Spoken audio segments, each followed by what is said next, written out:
Fred, do something!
Good evening, everybody, and welcome to today's stream. Hope you're having a good day today.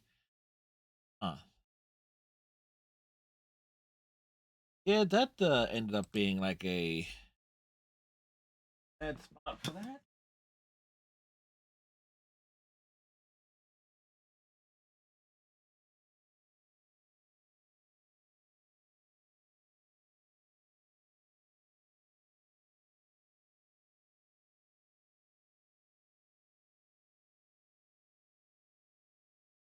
Was looking for a spot to put that lamp, and that was a bad space, bad spot for it.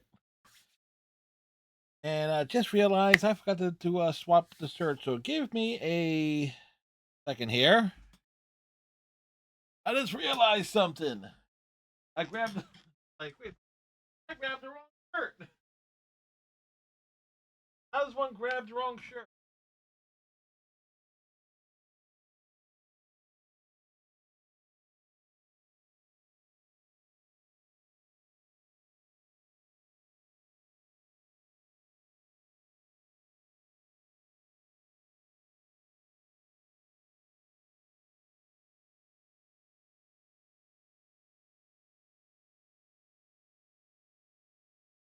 I am a man that has more than just two grades of laundry.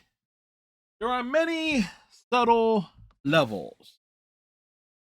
My case is like, okay, if I'm primarily wearing the shirts on stream, like I don't go anywhere, like I'm hanging out around my own damn house. So, but I do like to rotate the shirts, have them hanging up to air them out, and then, well, this way they can, be reused again. Roughly for the shirts I wear on stream, I normally get like 2 uses out of them before tossing them into the laundry dip thing, laundry basket to do some laundry. So yes, subtle levels for stuff I'm just wearing casually at home. Alrighty, let's see. So today did some grocery shopping. Did not get any writing done. It's like, what's my dismay? So that's good. So I actually fell behind on term. I'm ahead, but I'm also behind on the writing project. Let's see. YouTube TV users are hit with 90-second unskippable ads. Well, I'm not a YouTube TV watcher. Twitch CEO Dan Clancy calls lurkers a negative term during stream. No, whether you chat it, whether you lurk, it's like the fact that you're choosing to hang out anywhere. If you're lurking, that means you think enough of somebody to have their stream up, either as background noise. So it's like, hell, as a very small, minuscule channel, I appreciate those lurkers. That's why it says whether you chat it, whether you lurked. It's like, if you're hanging out here, I appreciate y'all. Xbox updates achievements with highlights and privacy options. So, question is, will I start using those myself? If they're taking screenshots, if it's implemented in the way that we'll take screenshots in the way like the PS4 and the PS5 does, I actually will kind of like that. Let's see. We did get an update on Striker last night. Who say he had a bad fall. He but he his arm, he did not break his arm, but that's good. So Striker, hope you are doing well today. I think the work was all right in itself, and the Phillies got shut out again. Something tells me Rob Thompson will probably be fired by like the All-Star break, and Don Mattingly will be the interim manager on the second half of the season. This I'm calling it a hunch. Let's see. Of course, Iceman sent me something. The outside Xbox's crew on the Thomas and Friends Wonders of Sodor is not it's not a children's game. Well, if you're getting into it from the way the guys over on outside Xbox were were laying into it, yeah, of course not. But I would actually take that same argument though and apply it in a totally different way. In that it's not a children's game because it is as simplified as they can make it. It is a proper train simulator. I actually did some research after last night's stream regarding the publisher Dovetail. they do train simulators. So, and they did DLC for one of them that involved Thomas the Tank Engine. So this obviously came as a result of that, which explains a lot of like the heavy uh the heavy use on the simulation aspect of it. In terms of, okay, you're having to hit the speed marks, you have to make sure do everything just to make sure you derail, do everything safely. So there is that particular details.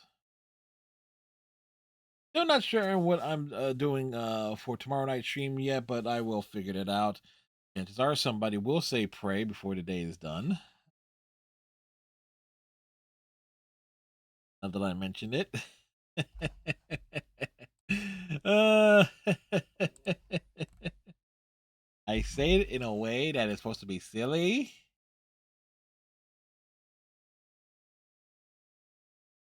Where is it?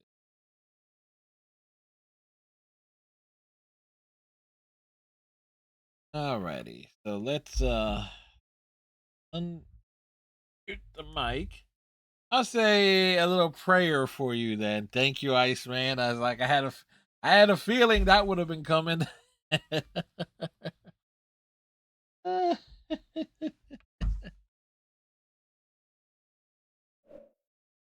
And we'll get the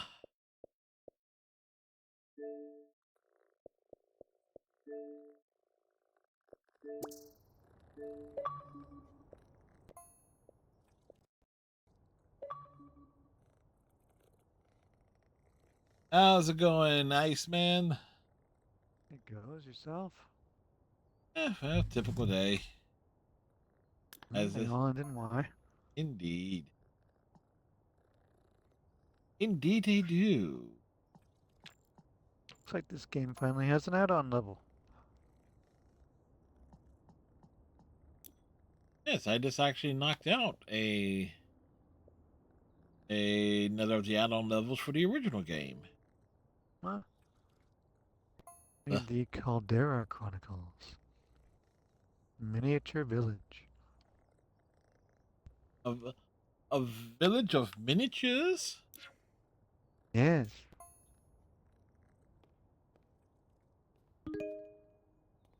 A Canadian has joined your team. A Canadian member has joined your team. Yes. Yes, let's. Yes, you know what? We've joked about the A division. Trump supporter has joined your stream.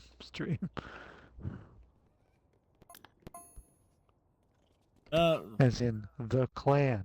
Oh. Nope, not that type of clan. Oh, the Trump supporter, I mean. But yes, this makes for a nice little subtle reference to division and their choice of words and phrasing. Yes, they have a new system that started a week ago, but I don't understand it, so.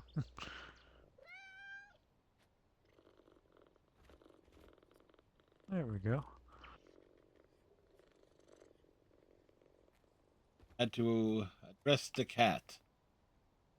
All right, so exactly how tall are they saying we're breaking up the big scaffold? Like, just how tall are they saying this building is?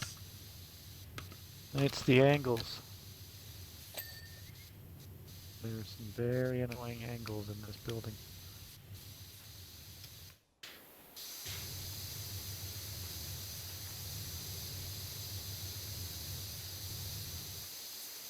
Oh,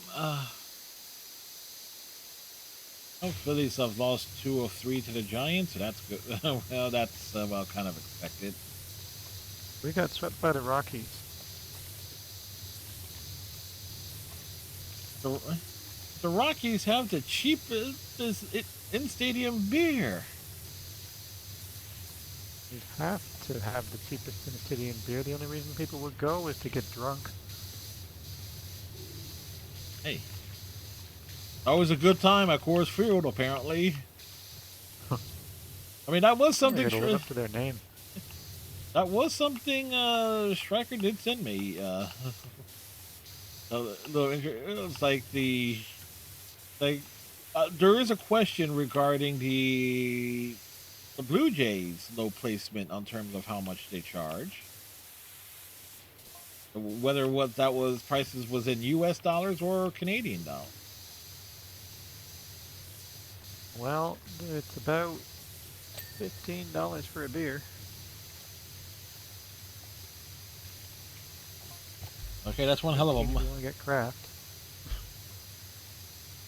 That's one hell of a markup off of what Striker sent me, cause I gotta pull that back up. Yeah, it's not cheap. It's the same with our concerts out here. If you want to get, a beer for you and whoever you're with, it's like $32.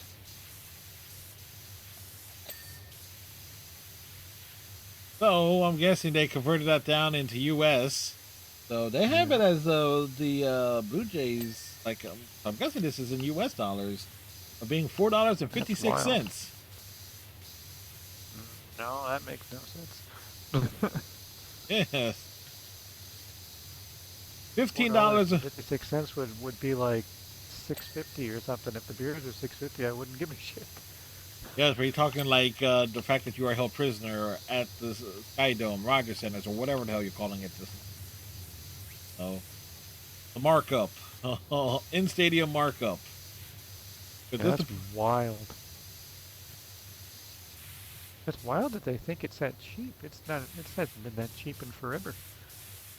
Yeah, but the most expensive beer in stadium, the Washington Nationals, $15.40. You would want a beer to be there. Good Lord.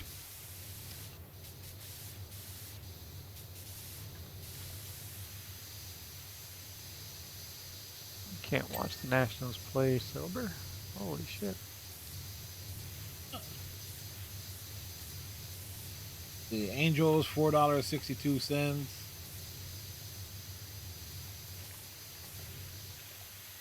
I was like, it was. Would have to have cheap beer.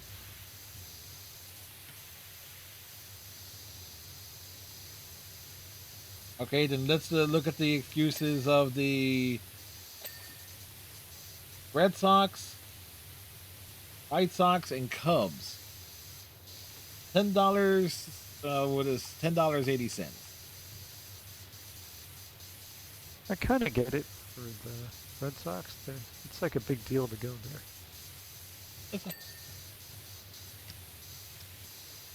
So, hell of a markup, Oh, it's ridiculous. It's inexcusable, honestly. When you can buy it from the same can of beer from the grocery store for like $3.50. Depending on the grocery store, you can get beer and spirits and wines and stuff. It's every grocery store here. Well, I'll always remember that the great Canadian documentary Strange Brew introduced the concept of the beer store. Yep, that still exists too. That's where you get your variety. The grocery store has the crowd pleasers.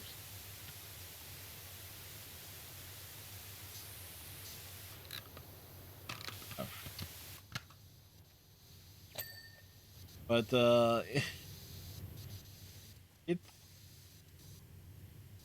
here's the thing. Even though I don't drink, some people say I should and drink heavily. It's advice Why? It feels harsh. It's like my advice to you, Fred: start drinking heavily. That's terrible advice. In part, it is a movie. It is a reference from a movie. So I was like, I did. Okay. So I was like, what the fuck are people telling you to do? That's messed up.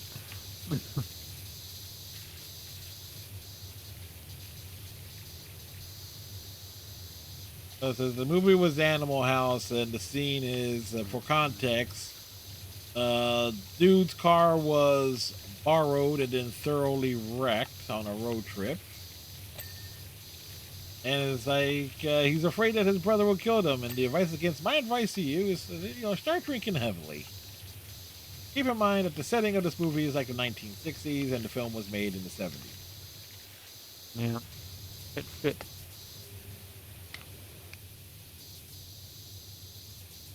Fun movie though.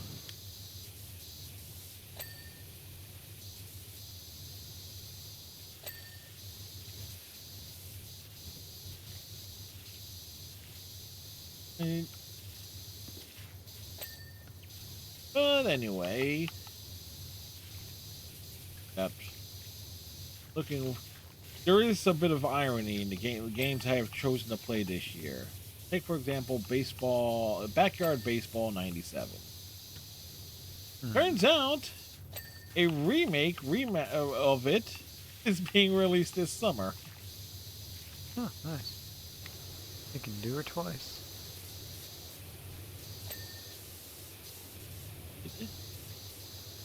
It is a fine little baseball simulator, game. Even if some of its mechanics are a little bit infuriating,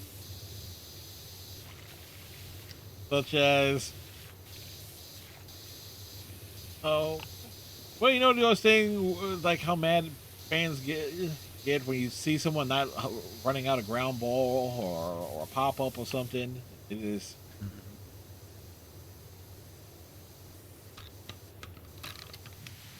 But Yeah, I'm a big fundamentals guy. So yes, I hear you. Yes. So when you see characters in a game, granted they're all characters, they're all supposed to be kids. So it's like I have to keep that in mind. But it's like some characters. For me, the drive home would have been hellacious if I didn't run that out. My dad would have. It would have been better. Would have been better to have just died. Yes. So these are all kids, neighborhood kids, mind you. And it's like, oh, okay. You look at their supposed stats, and they realize, okay, you would assume they would try to get down the line a little bit faster, maybe try to avoid a double play. Nope. But I also have a rather theory on it. It's a game theory, so along the lines of those videos. Looking at all of the main characters of Backyard Baseball and its various other sister games, Backyard Basketball, Football, Hockey, etc., etc. All of these protagonists are typically all of the main characters are typically people that, if you were picking teams, out on the sandlot or on the basketball court, for example, or on the pond, a very cold day in the winter, or some ice hockey. Typically, these will be characters that you would not be chosen. Say someone in a wheelchair, for example. That's fair. I can remember playing, games as a kid with wheelchair kids. Yes, but we're talking try to include them, but yeah, but like I said, typically these are not the people that would not be picked for a team, or if they try it out for a sport or something, they would be on the little. If you ever seen a little kid sports movie in the '90s called Little Giants? It would have had Rick Moranis and Pee Wee football. I've heard of it, but I've never seen it. Yeah, okay.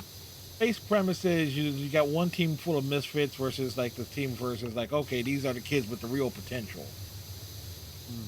The moral of the story, make sure everybody can play. That's all. So that's the moral of the movie. But I had that in real life. Yeah. Okay, so you get the. So I started what will be the season mode of Backyard Baseball on Sunday stream. Okay, figured it's a 14-game season with playoffs, league championship type stuff, yada yada. It's like, okay, I pick my team, and I'm thinking, okay, the other characters are going to be make up the other team. Like they're going to be distributed among the other teams in the league. Nope, all these other teams are looking like are all uniform. They are looking like proper little leaguers, like for a city for a city league or something of that nature. And my team is a bunch of misfits.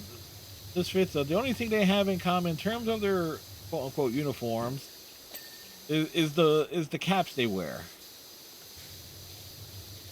That's it. So Well, so it's making me wonder. Wait a second. Is there's supposed to be some lore with this game that I'm not picking up on? in the year we won the championship, we were up against, I don't know if you guys have like a winner's department store where you are, or if that's just a Canadian thing.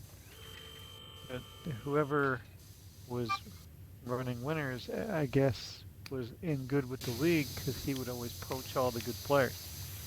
So their teams were always like unbeatable juggernauts. Yeah. And you kind of hoped you had 2 or 3 decent guys on your team that could help carry you in those instances, but you never you'd beat them. And then it was us against winners in the championship, and we actually beat them 7-4. So it was like, this is amazing. That is basically the premise of just about every single kid's sports movie of the like. I lived it. Yes. I was the first person to get across home for my team when we were down 4-1. We then scored 7 straight to win it. Wait, you were down 4-1. We were 4-0. I hit a double and then got knocked in by the next guy, and then we proceeded to score 6 more runs on top of that one. So what was it? A bottom of the ninth rally, or was no, it? That was probably like the 4th inning, I want to say. Okay. Okay. I was trying to only to do 7 when you're a kid, right? Depends on the league. Sometimes 6, sometimes sometimes 9. Game we were doing 7. That was 13. Okay, so you would have fallen in like again, depending on like the age groups involved too, because down here there is like there's variables where if you have more like okay, 7 to 10-year-old leagues will probably be like a 6 inning or something, but 13 to 15-year-olds probably be grouped in for the do like 9 inning games, like that. So it also depends on local rules. Ours was all about light because the grounds were never well lit, so it was however many innings you could get in before the sun went away.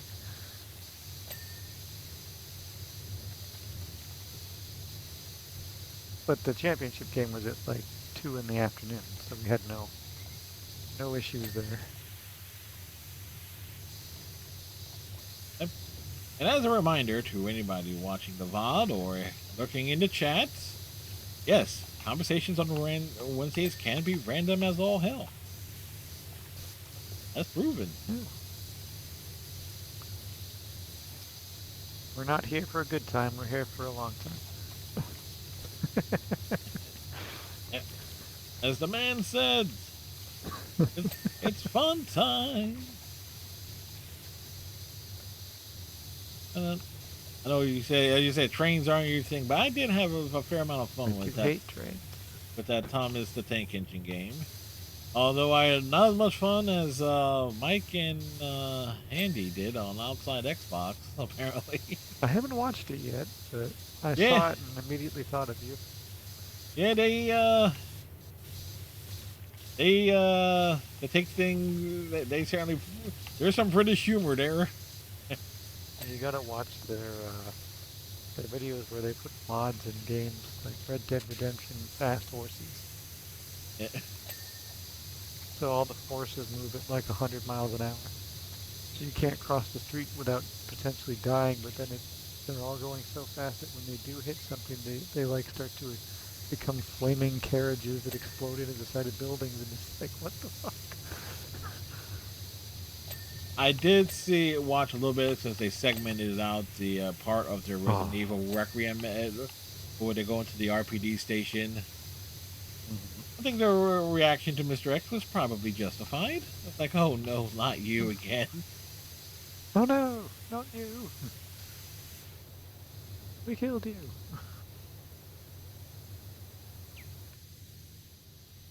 I like Andy. I also like Mike.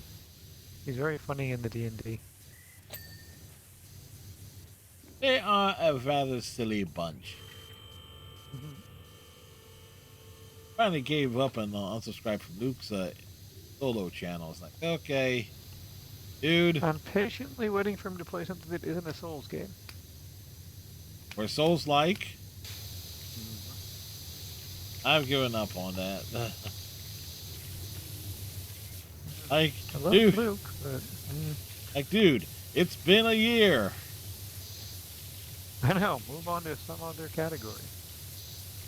Like, even with their D&D, he started to get really silly with it toward the end, and his characters were becoming annoying to the point that even the other people doing it were like, oh god, this again.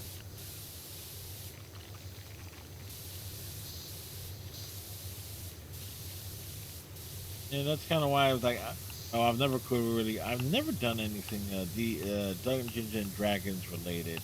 So Me neither. I know folks who have done tabletop games. That's something I could. The creativity. I have the creativity. It's just remembering all the damn rules and stuff. So like it's like. All that too. Second one was like, okay, here's the rule. Oh, you want to do some D&D? Sure. Oh, here's the rule book. Huh? That's why I've always been trying to find someone who actually knows what the hell they're talking about.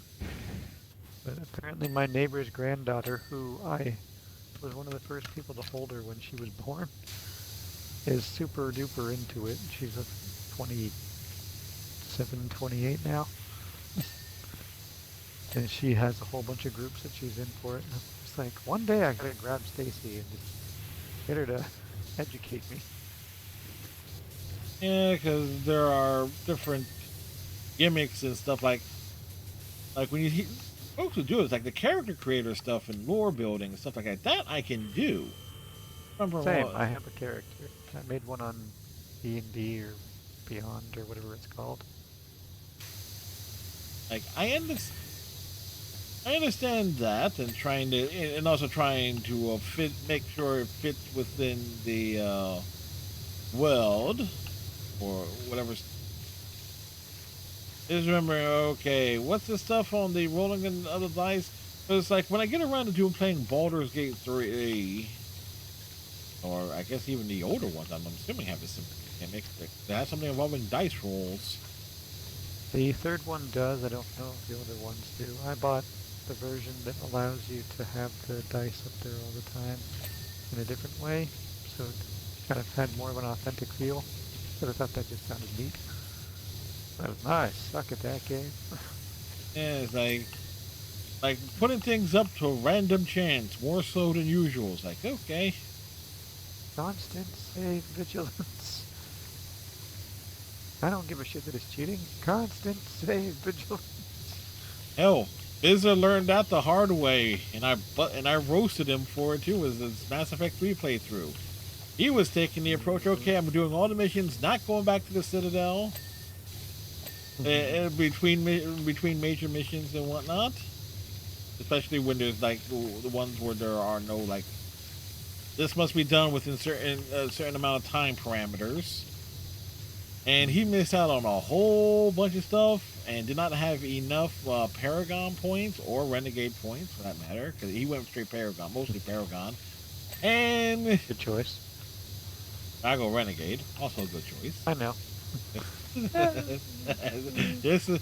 But he was like, okay, I have everything set up on Mass Effect 2. I'm gonna be able to save Legion and Tally. First time he gets to his like, and then realize, oh no. made some mistakes, friend. You missed side bits. Yes, and I was like, guys, like you. He missed out on potentially getting Kasumi as a war asset. So she has a little cameo in Mass Effect 3 with the Solarian, with the Hanar diplomat. Yep. And so he missed out on. Fakes her death. Yeah. So he missed out on that. I was like, uh-huh. This is why you have to. You gotta go back. You gotta go back. He didn't even have Ken and Gabby. Was it their first time? No, it was his first time in a while for him. Yeah. Yeah, it's so easy to lose Ken and Gabby too if you don't know what you're doing. Or if you're trying to play a different way about it, you can lose them for sure. Yes, so there is.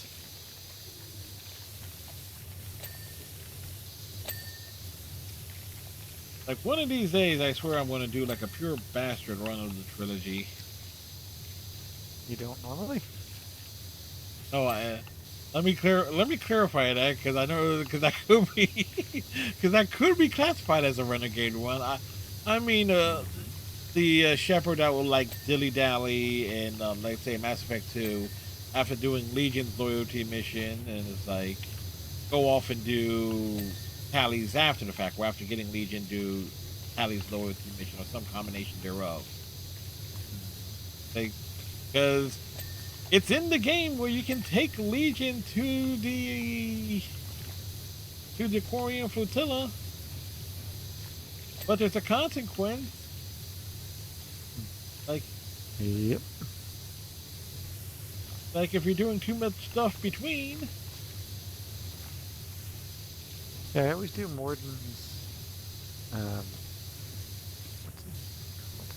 like get Morden. Get Morden right away? After I've, no, I get it after I have cleared as many missions as I can. Every single side mission and acquirable person has been acquired before I get Morden, so that the story advances at my rate. Well, you know what the great trade-off is with doing it like that? You can take Grunt. And you have his little things. I do not get sick. I did that on my first Mass Effect 2 playthrough when you said, don't get Morden. Because I remembered this. Don't do Morden first. Do something else. Yeah, because otherwise it advances the plot too quickly. And that's when you start getting into difficulty. And then the whole that whole time limit thing was not really needed for Mass Effect 2. Nope. That's why I don't like Mass Effect 2. I know I'm not in the overwhelming majority there, but I'm not a fan. We also have to remember what Mass Effect 2 is in a nutshell. It's basically Suicide Squad. Right? You're right. almost not fighting the Reapers at any point other than the Arrival DLC.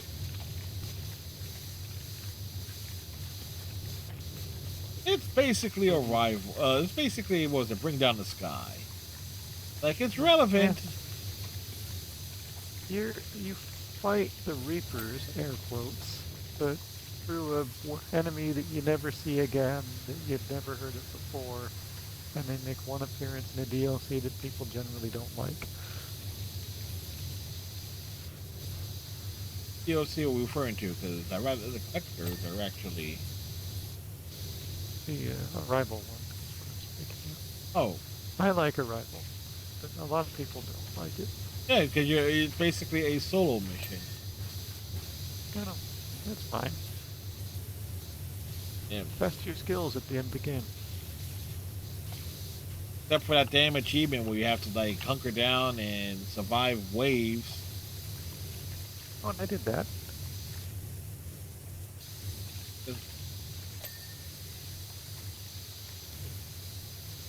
And none of the enemies drop ammunition. Oh. Well, you gotta get your powers on.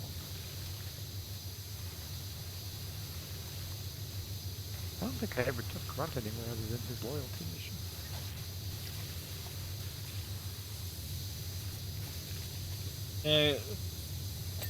That's where like the variables come in. It's like, who do you take? Because like Mass Effect 1, one of its biggest flaws, there is no side commentary with those characters. So it's kind of funny when you look at it. That Dragon Age, when Dragon Age Origin dropped, everybody it was like they made sure that everybody had like some sort of had something to say periodically. It made you stop what you were doing, but because it was great banter. I just based my squad around the versatility of the powers they could offer me, so that when we got into those difficult situations, I had the best chance of getting through it with ease. And obviously, like that difficulty setting factor is a factor. So if their powers are sort of meh, then I'm not taking them. I always try to look at the variable of like, okay, who will be interesting for like whatever lore, whatever context could be provided. That's why I like on Mass Effect. Looking at survival purely. That's why I like Mass Effect 3. It's like, okay, yes, take Javik and EDI everywhere because they normally you could, like always take Javik to Thessia. Always. There is no question. I never considered it. I always take EDI everywhere because she's got great powers, and it's usually Liara as my other person because the singularity is overpowered. Yes, but Javik, he roasts the hell out of Liara. It was like everybody else would be kind of like nice and like needle her a little bit. It's like, okay, Liara, the obvious is right in front of you. That the goddesses and that you believe in were the Protheans. Yeah, that was funny. I'm like looking at it like, you people are supposed to be sophisticated. You've come across very dumb at this moment. I also took Javik and what is his name? Vega. What was Meathead's name? Vega, yeah. With me on the final mission because I was like, I feel like someone's going to die here, and if they die, I don't care. Well, if your military readiness is low enough, they definitely will. That is the only place that Vega can die. Good. Like, but your military readiness score has to be low enough for a Mako to be flipped over and land on him, and whoever else is with him at the same time. Deserved.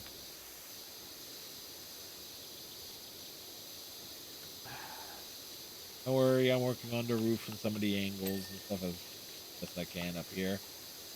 Oh, I know. I'm having trouble with the log cabin's creases.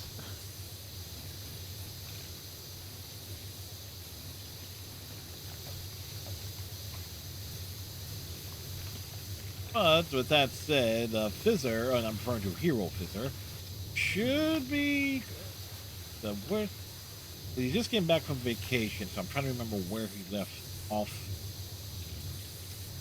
That, and I'm thinking he is nearing on doing like he did Thessia last,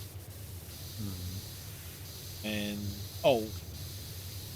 so he's like closing on doing the Horizon mission. So pretty soon, the Citadel party and everything associated with that.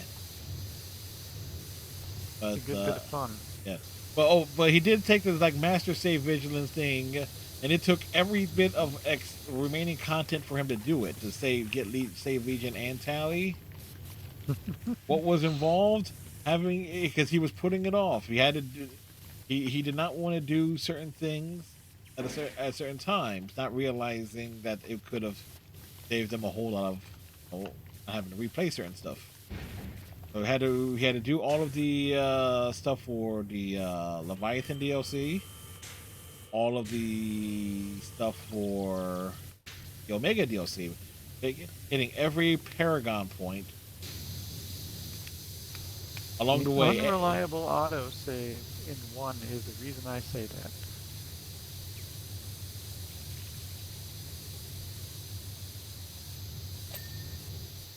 And I did not experience that. Like the Well, bad thing lucky you. uh, on a granted, the first version of Mass Effect 1 I played was the PC version, so any bugs like that would have been Can't I like pick up this letter? patched out like years prior. Hmm.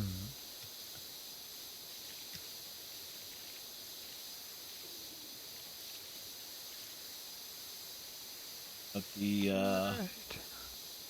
but there was one game where autosaving became a major problem. One game, and it was called and it was part of a remastered collection, the duology. Life is Strange remastered. The autosave stopped functioning in a crucial part of the game. So it's like, how can it be crucial? You got time rewind powers. Yeah, well, the stream ran long and said, you know what, we'll come back and finish it the next day, and then realize, oh shit, I have to replay the entire episode. Yeah, that's not fun.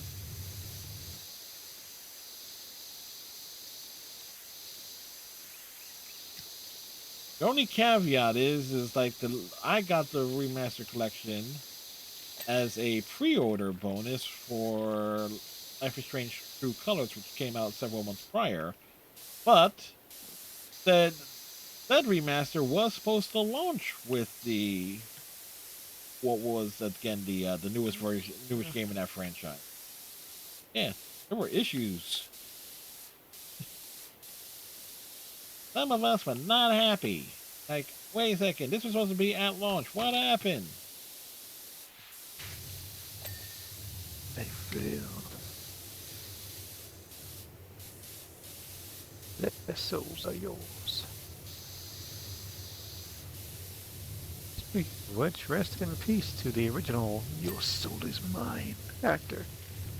Hey, He yes. passed away recently. Yeah, Carrie, I can't remember the rest of his name, but his name was Carrie. and like one of the prominent Asian character actors. He was very good on a TV show called The Man in the High Castle.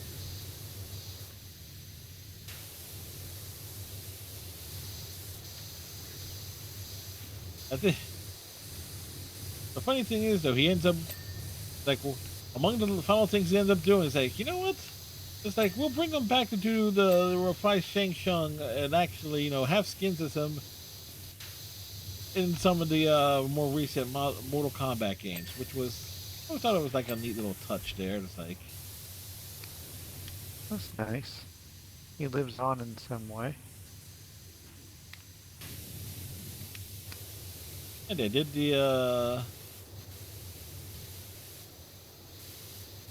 for Mortal Kombat 11. They did that with several of the actors from the 1995 Mortal Kombat film. The guy who played Johnny Cage, Sonya Blade, and Raiden. So it's like obviously the Raiden actor was Christopher Lambert. I was just gonna say, wasn't that Highlander himself? Yeah, yeah. And boy, did his voice not age well. Like he always had Had that a weird voice to begin with. He was an odd fellow. Let's always remember the weirdest thing about Highlander. Is like the main character was a Belgian playing a Scotsman, and his mentor was a Scotsman playing a Spaniard who was also an Egyptian. What is happening? I've pressed the wrong button in here. There we go.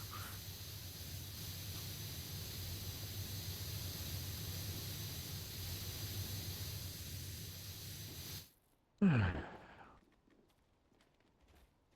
to see what I missed. I'm sure I've missed some bits. There's a whole bunch on the other side. These tube rockets or whatever the Oh, hell that's they are. what. Yeah, that's what I forgot. I was up there. I was like, then they came down. Then I came down on the opposite side. Um,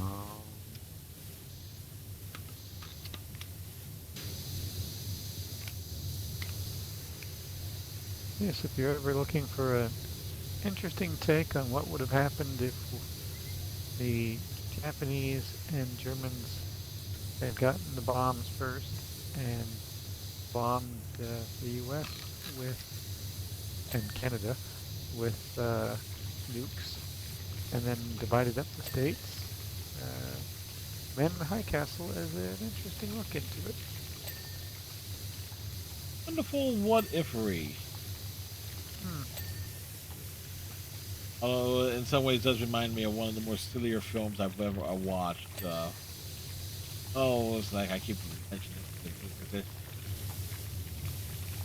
Germans ended up on the moon. The Nazis ended up on the moon, and did they invade? Still one of Not those. the moon. Yeah, the dark side of the moon too. Oh.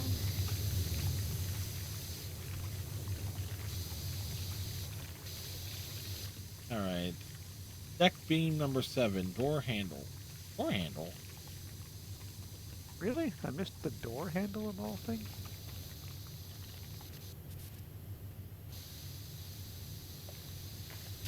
Yeah, the underside of it. Oh, that's annoying.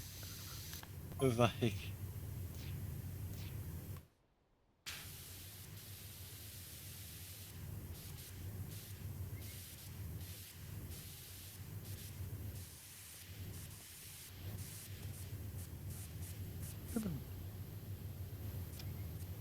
These stupid wings are hard to clean.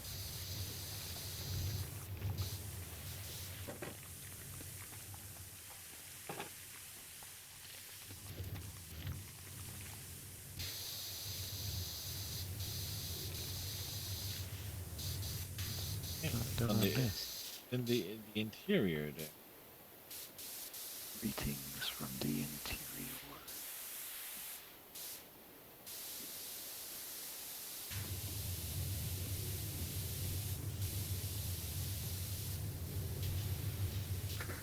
Oh, I see. Here, so what am I missing on here?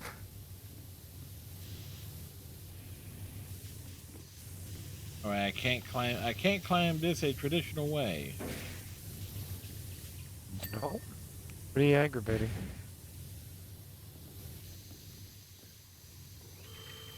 Praise the Scissorless as the Washington Capitals down the Maple Leafs for nothing. Cool. Roof, ridge support, eaves support, staircase post,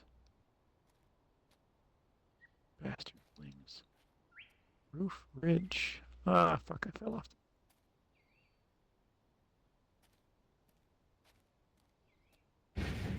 Oh, this. Yes, this thing. Rise up.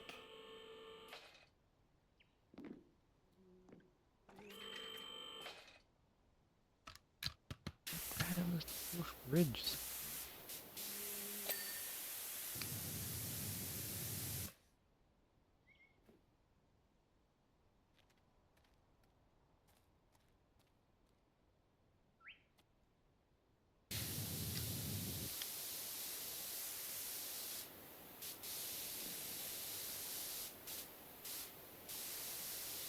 Whoop.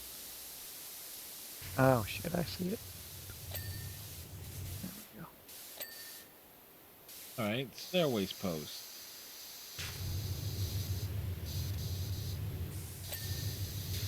There's that. Extension. Roof ridge support. I don't know what that is. It's on. Need a ladder. And and the ladder is not tall enough. Nope.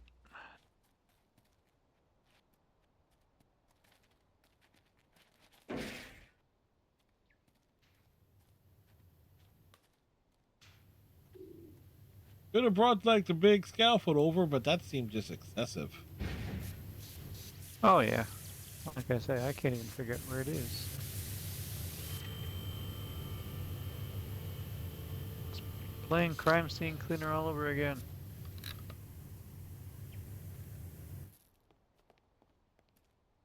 It.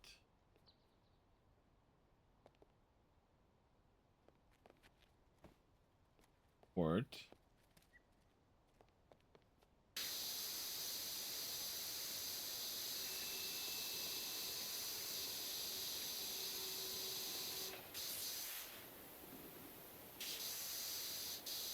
The 8?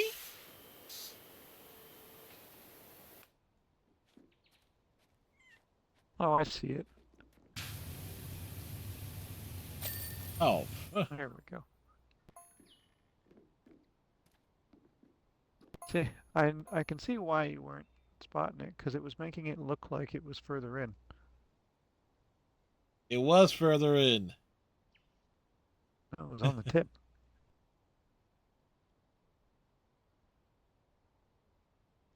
Yay. Go to the home base, see what this damn weird structure looks like. It's a cabin made out of a Well, crash airplane. well, at least we got a head start on it because I couldn't remember what it was. Yeah, so where do they... This thing here. Fucking weird. It's like almost everything else here makes some kind of sense. Maybe you're... we won't finish that thought. The mining dump truck. Better double check and see.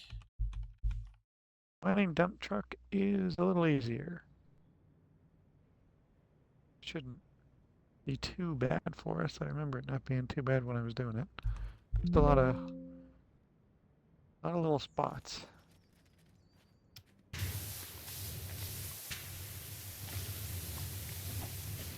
No achievements associated from near as I can tell.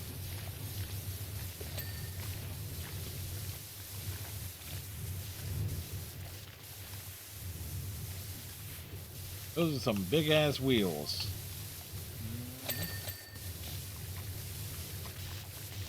Down.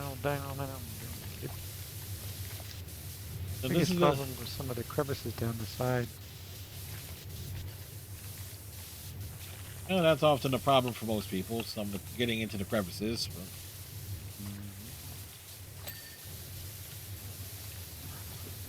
I have to do the weird recorded interview thing for a job tomorrow. I don't like the concept. With no one to talk to, there's no one to shoot concepts off of or ask for clarity. You just have to do a 1 to 3 minute clip of you talking about what you would do. I swear, those are some of the things that have led to me staying in the rut of a job I've been in for as long as it. I mean, the last time I did one of these things, they offered me the job, but it was way too little money, so I turned it down. Huh. For what I would be doing, I would be making less than I was making in my previous job, and my previous job was below market value. Yeah, we reached that stage where the economy kind of like job employers have gone in reverse. Yeah, we're gonna pay you as little as damn possible. If I'm gonna work 9 hours a day and do regular employee and management stuff, I'm gonna make more per hour than that. Well, this is where we start everyone at. But here's the thing, yes. But you're new here. You don't know our policies. Really? It won't take that long to learn. And also, there's a probationary period and yada yada yada. Which is yada. expected, yes. Blah, blah, blah, blah, blah. That's with any job. I get that. You gotta see if I'm actually decent. You don't want to get locked into me if I'm crap. And that's fair.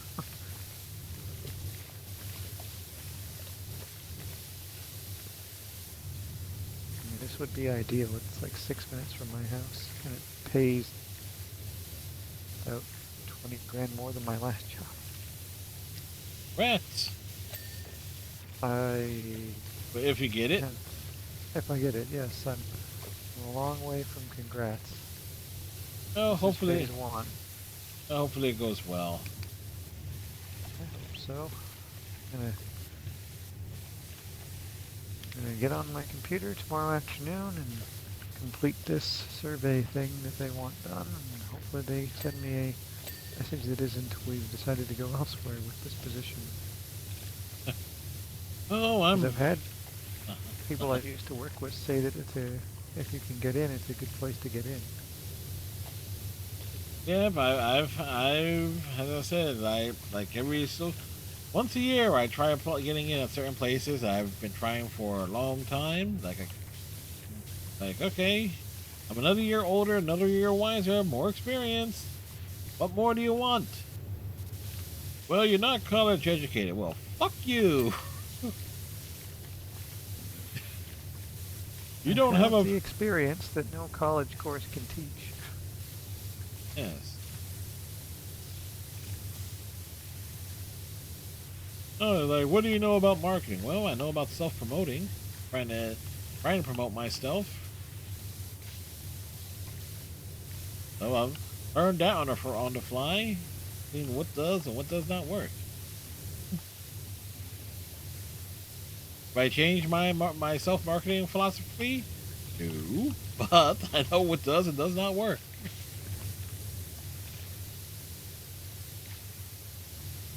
Look, what I would just love to do is that this be on one of those, be on just on the team for whatever companies is coming up with some of the damn survey questions. So this would be like above the company I work for. Yes, we come up with these questions.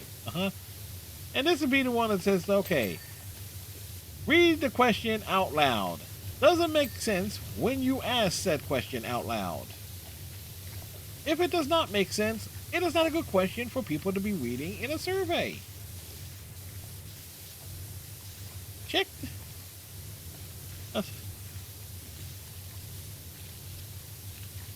Well, my hope is because this place has 3 different banners under it, and they're everywhere. As you can get, it's a good sign.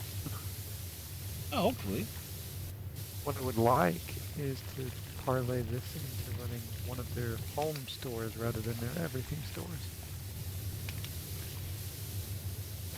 I don't want to deal with clothing and other random shit. I want to deal with home. It's what I know. I mean, I know the others, but it's what I'm best at, I should say. You have your specialty. Yep. It's where my strength lies.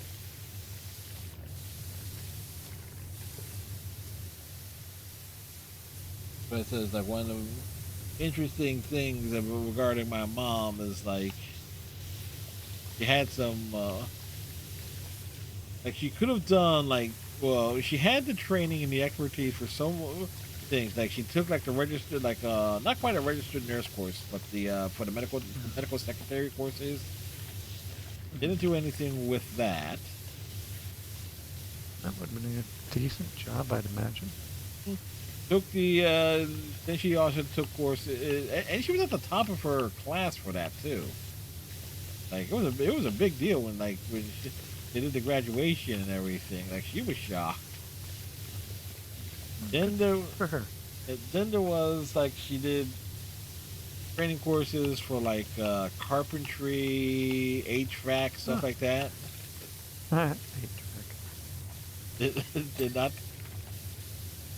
Did not do stuff with that. Then she just. Well, don't worry, neither did HVAC. But just went into retail. It was like at a hardware store, and at Strawbridge's, which was, and then they got bought up from Macy's. She ended up at like Nordstrom, and then eventually Macy's.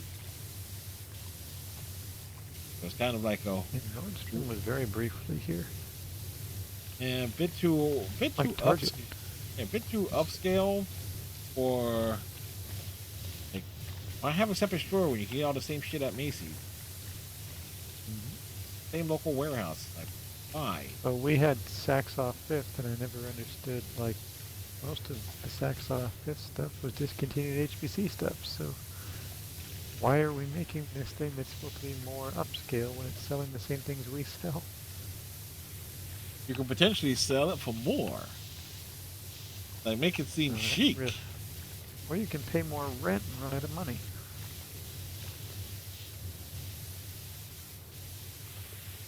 What is that? There's never anybody in that fucking store because there's nothing new in the store.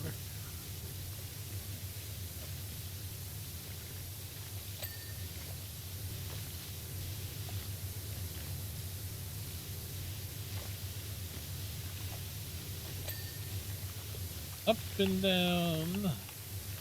The money trail.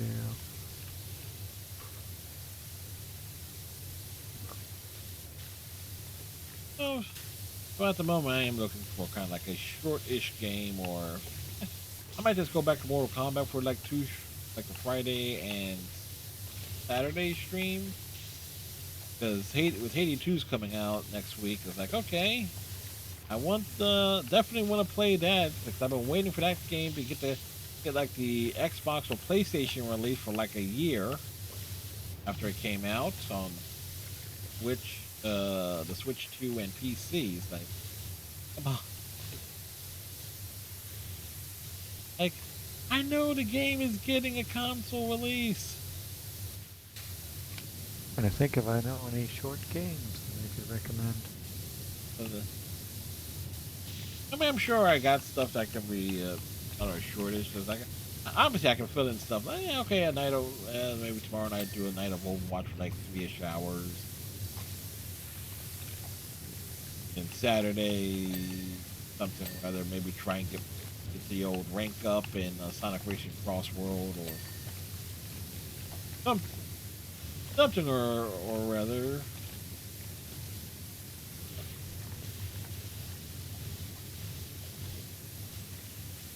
Granted, there is the upcoming festival event, that particular game, which I'll be playing next Thursday and the 2 weeks after that. But I've learned exactly how long it takes me to do those festival events. 6. 3-ish hours? Like, yeah, because kind of hard to keep it as like a Saturday night special when it's like, well, doesn't take me 5 hours to complete the festival event.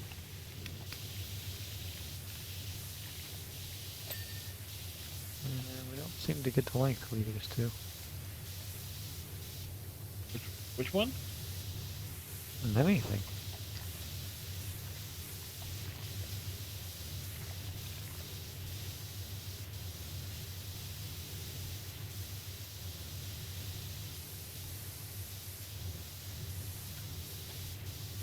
Up. Making some progress. Some progress. Not much. Some. Well, we're over a quarter of the way done. Oh, we're a quarter of the way done. Oh, the truck's too fucking big. Wow, it's fucking huge. Oh, because it's gas spider gallon. Oh no, more than a gallon. But Oh, Will Smith, why doesn't have hair? Oh, he doesn't have hair. hey, who doesn't have hair? Will Smith's wife.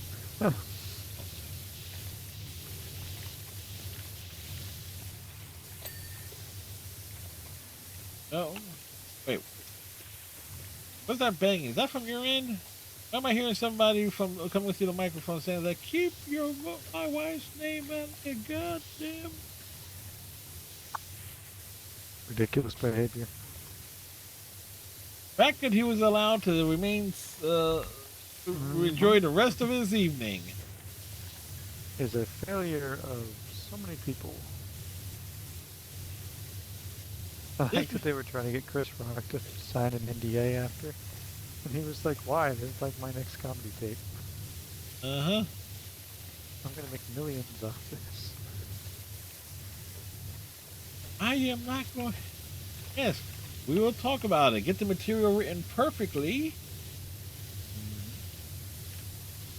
It could be like... It could be the... It could be, what was that? I think it was either the closing thing of his comedy special that he did afterwards, or... No, it wasn't the opening bit. I think they used it as a closer. So let's talk about it. Let's address the slap in the room. I got the shit slapped out of me by Will Smith. And you know what the thing most people ask me? Did it hurt? Yes, motherfucker, it hurt. Which is one of the dumbest things anyone could ever ask. It's like, you just got slapped in the face. Of course it's gonna freaking hurt. Will Smith is not a weak man. Well, judging what we know about his marital life, he actually is. Oh. I mean physically, but yes. Apparently he is the cuck.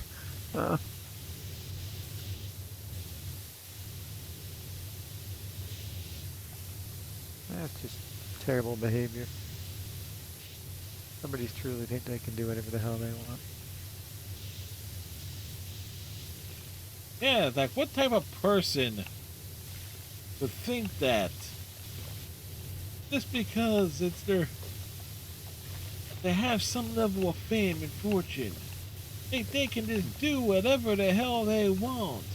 What type of person does that? Israel, can you help us out here? I'm pretty sure the fine people in Iran can certainly make a suggestion on like... yes, Iran. I said the wrong country.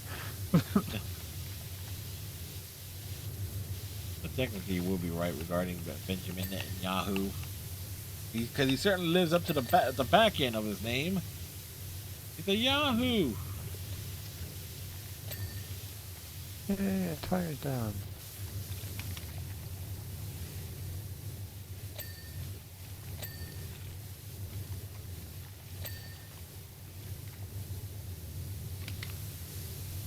So many nooks and crannies. No, as I said, some of the DLC stuff for the first game has some nook and crannies like this. That damn Warhammer plane on being among them.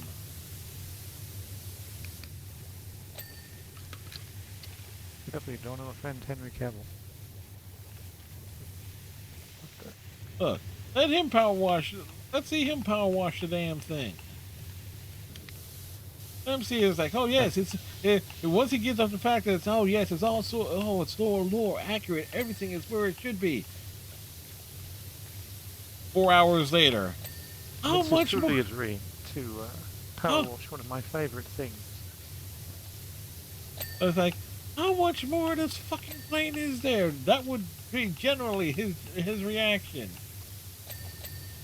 I just cleaned that fucking pod. How could there be something else there? I gotta lift the damn wings? Ow! Oh, damn, motherfucking snakes. Oh, sorry, I got distracted. These were also some of my reactions. Some of the stuff. Wait, it was like, you want me to do what to clean this? You want me to spray where?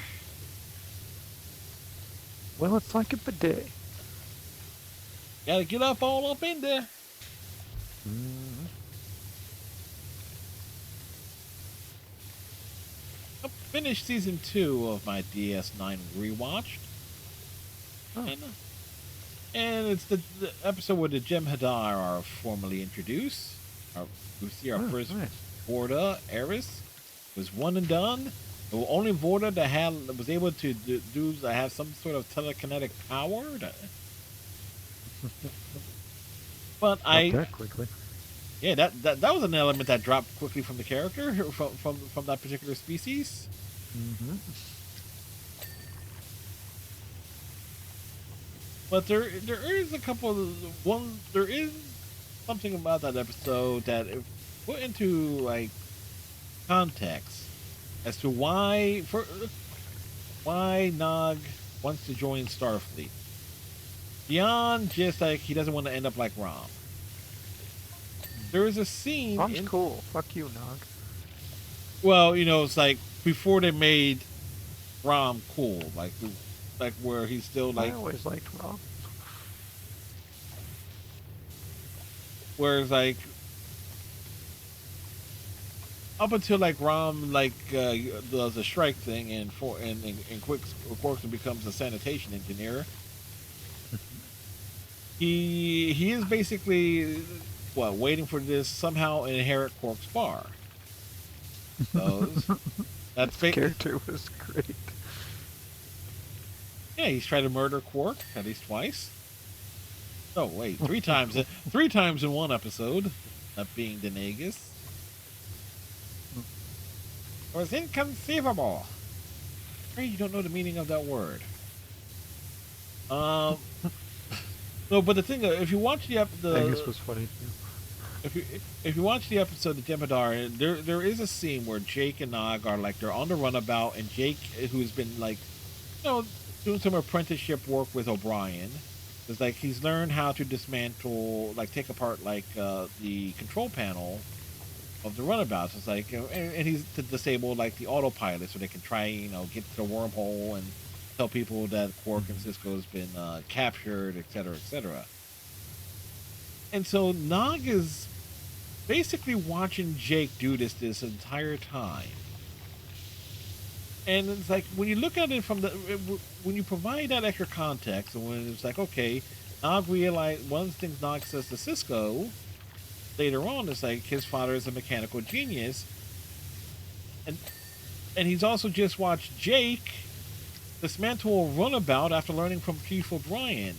What does Nog end up doing as specialty being as a Starfleet officer? He's an engineer. Mm-hmm. Followed in his family footsteps anyway. Oh, canonically, because there was that episode of Next Generation where Scotty ends up in the 24th century. Canonically, Nog works with Scotty on designing starships. This is actual Star Trek canon.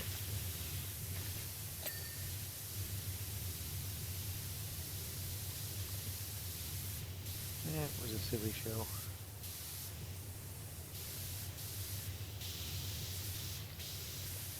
I think I got a good chunk of genocide and some of the fun, like trying to spray things, but this. So It's hard to get to all of it.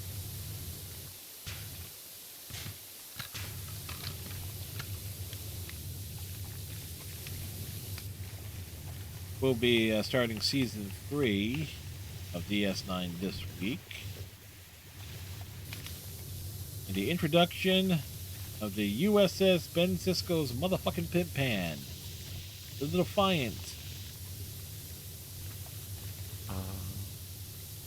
Where in its first episode, it gets the shit kicked out of it by the Jem'Hadar.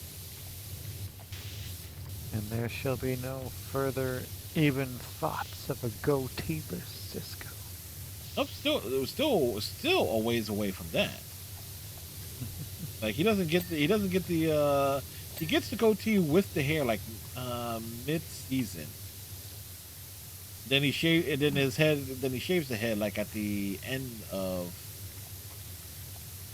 season. It was time for a change.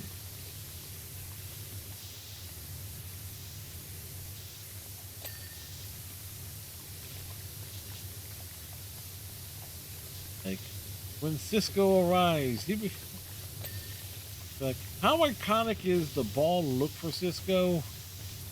Well, if you just like, I want to try and like see if a little AI generator could like take a screenshot or something of the episode of Jem'Hadar, and this is like, okay, contextualize this screenshot with Cisco, Quark, and Iris the Voider, right?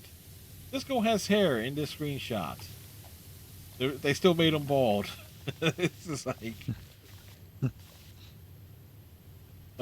that is the power of Avery Brooks's preferred look.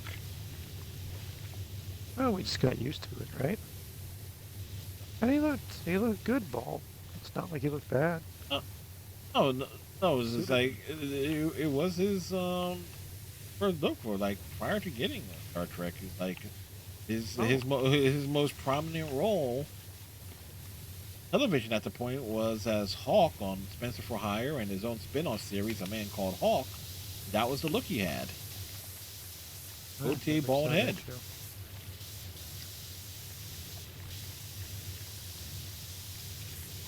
And he, like if they needed somebody who could legitimately play Shaft, like a television series, and it was not Samuel L. Jackson, Avery Brooks could have easily played. Yeah. He could have played the part perfectly. Yeah, he would have been a really good choice.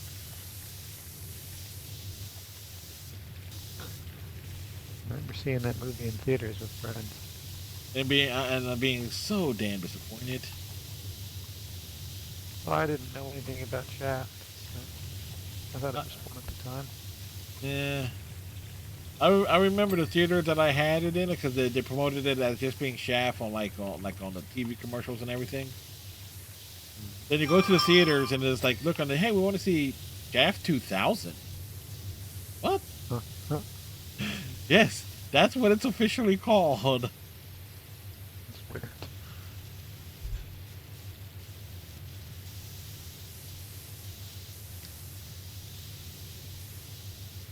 Yeah, this is the hard part. Once we move up levels, it's much easier. Yep. Getting in there working on the tires. Get in there. Stop getting stuck to the ladder.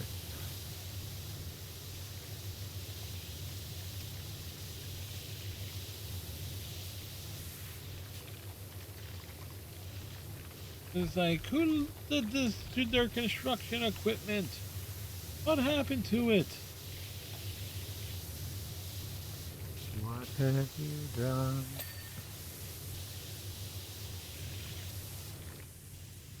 I need something.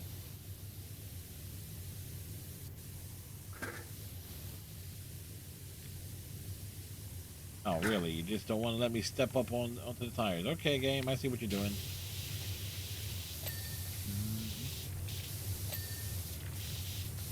There are definitely some angles on here. That's right. Grateful that they say. It's like, yep, you know what?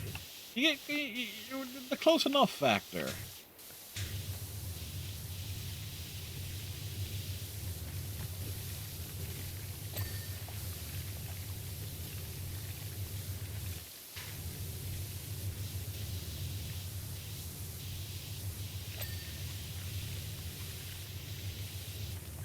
How am I not? Thank you.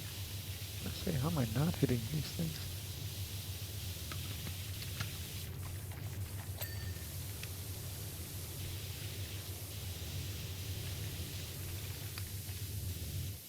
Okay, this tire is like 90% done. 95% done. Let's go. Give me the other bit. Let's go.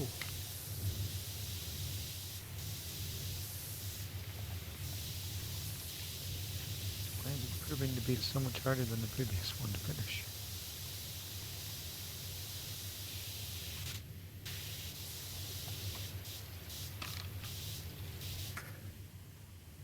Papa. There we go.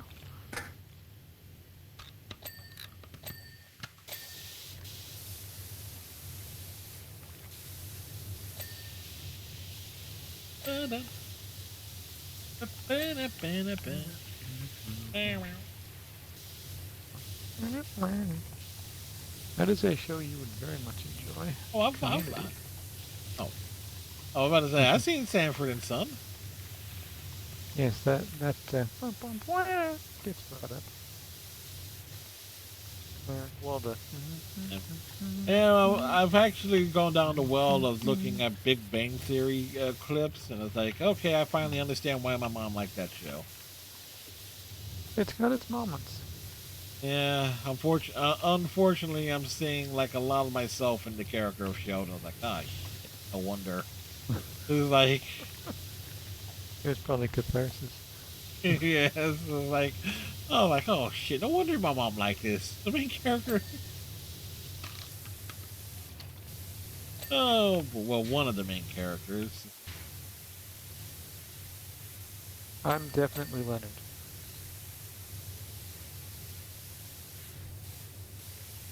And so it's like, because every time I'm scrolling, like occasionally going down to YouTube shorts things, that there's like these shorts from that show and its spin-offs keep popping up. It's like, oh, okay, I get it now. I get it, Ma. Still want to understand why you like everybody to love Raymond, but okay, at least I understand. At least I understand the Big Bang Theory situation. Although I could almost see why there, because knowing my mom, I probably picture me and my brother as Ray and Robert.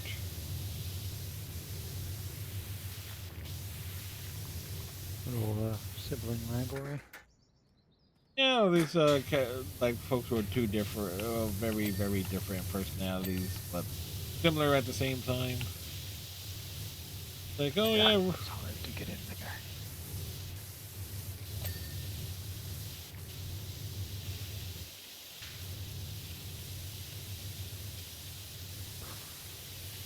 I think the people from the PowerWash Simulator games love creating like vehicle-related things that have a lot of nookings and crannies on them.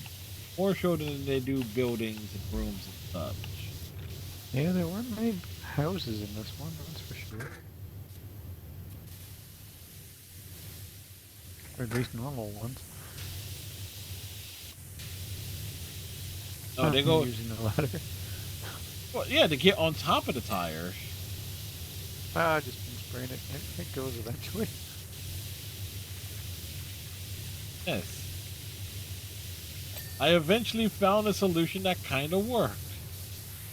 Going up.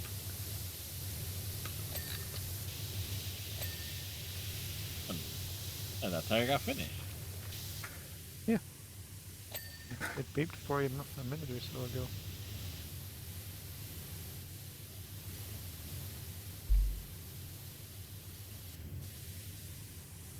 Alright, time to grab... Oh. I say time to grab the scaffold and I realize, oh shit. This thing has a platform for at the front of it. No scaffolding required. Put the scaffolding on the other house. Where's the scaffold here? Scaffold was for the wrong place. You got your favorite thing back here. It can go burn in hell. Fair enough.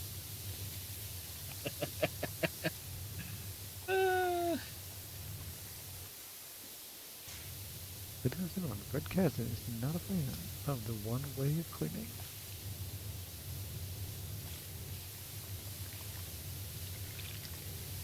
A new job is available. But we have not yet finished this job. Oh, the fun house. Awesome. There's 2 achievements in that one. Hope we get to that one tonight. We're moving pretty quick on this. Yeah, we should have already started. Yeah, there's 2 achievements for you to do in that one. There's one with the rotating brush looking thing. Oh, yeah, the rotating. And then there's a piano one.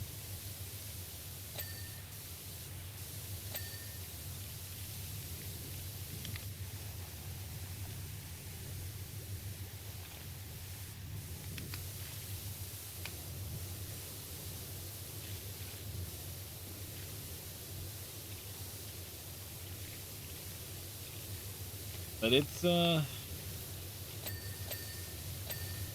weird day.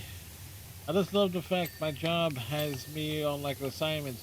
All right, we want everybody who is Hispanic. Well, for this one particular assignment, there's gonna be a lot of Spanish speakers. Wait, I don't speak. Y'all know I don't speak Spanish.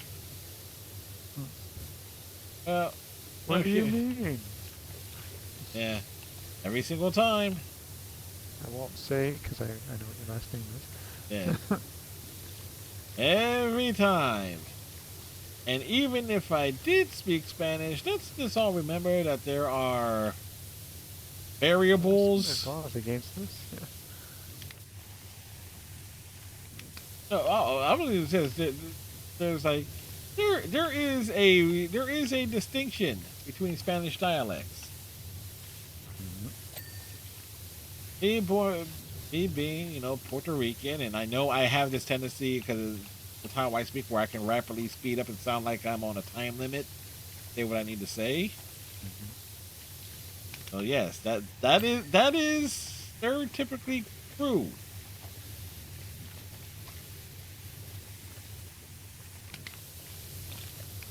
So it's there is, and not to mention certain words and stuff or phrases are not used in different variations of Spanish. I know this much. Oh, just look at the English. Canadian French and French. Yes. Tell people from Quebec, they'll say, yeah, no, this is authentic. Every other type of French is wrong. Every other type of French is wrong. Quebec. Why no one likes you? So what do you mean no one likes us? Without us, there would be no Blue Jays. Where did America bring baseball first? It was here, Montreal. Yes. Yes, How'd Quebec. that go? Yes, Quebec. You are aware that your city is basically synonymous for a part of why Bret Hart is one of the most miserable human beings on the planet, right? Who cares? He's from Calgary. He does not count. He is a grumpy fellow. I guess I understand some things happened, but goddamn, man. Yeah. But Terrible way to live life. No. I look at it as like the same approach as my dad does. Like, hey, you know what? Old enough. Have no fucks left. Have no fucks left to give. That's fair enough. Yeah, you only get so many of them.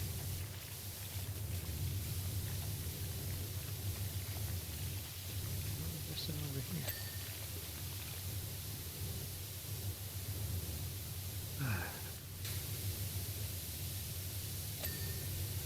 here. Right, once you get past those nooks and crannies.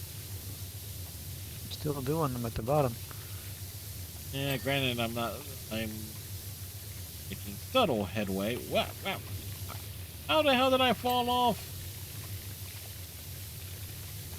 Been drinking again, Fred? Only iced tea. Long Island iced teas. Heck, I did give me a thing. We were at a bar or a restaurant, and this tiny little coworker of ours ordered a Long Island iced tea, and they basically gave it to her in this jug. And I'm like, that's a lot to drink. She's like, it's gonna be fine. And she starts drinking it, and she's like, see, there's nothing wrong. And then she takes like a whole bunch of it, and then you just see her slowly getting shorter in her chair, and she's just like, okay, I can really feel that now.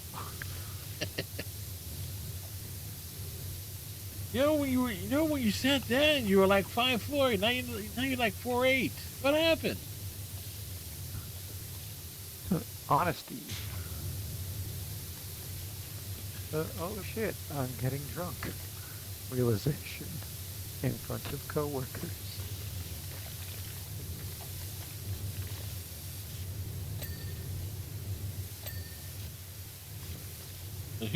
Here's a true story going back of places where there's my current job years back. obviously when I was going into the office and such. Because of, let's just say, across the street from it, there is a PJ Wellingham's, which is kind of like a bar type, bar restaurant, type of establishment. Yeah. The a number of the let's say people who worked at the place I did actually got banned from there. You too many drinks? Yeah. One person, yes. Another person was parking in their employee parking lot, like the designated area for PJ Wellingham's for their employees parking.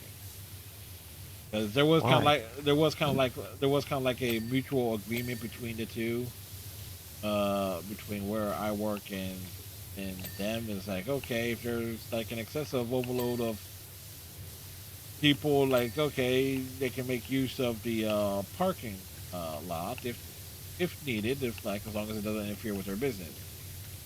Like, you just say you don't park where our employees park, etc. Type of deal. One person was told like 10 times not to, and it's like, then it says like, okay, you're banned from parking over here. Anyone else who does that was just like the agreement will be off. That's just stupid behavior. It is also part of like the problem where, like, a lot where it says, oh yes, we're gonna put all this office space and things here, but you're not gonna give like the, or like places that were built for one thing being converted for the use of something else, and you don't have the adjacent parking space for it to handle like influx of employees. Like, I could tell, like, the place where I work, like, the building itself was meant to be, like, some sort of doctor's office at one point in time in its history. This was how the rooms are all laid out. And, like, okay, these clearly would have been examination rooms, like a lab or something, waiting area, etc., stuff for patient, file records, etc., etc. Doesn't take me long to figure that out.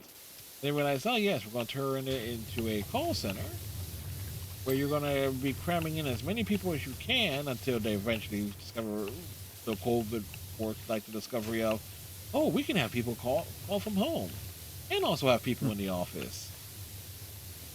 I feel like you probably could have done that before, but yeah, sure. Yeah. Yeah. Like, have you not heard of TeamSpeak or all these other things where like could have been possible?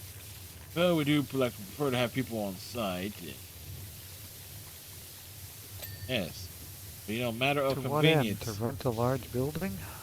Oh, well, also to like look good for like, okay, when you're trying to impress a client. I get why. But it's why when it says like, hey Frank, we're gonna have like a client coming in. Can you come into the office? What day? Let me see if I have anything else I have going on, like life. Like,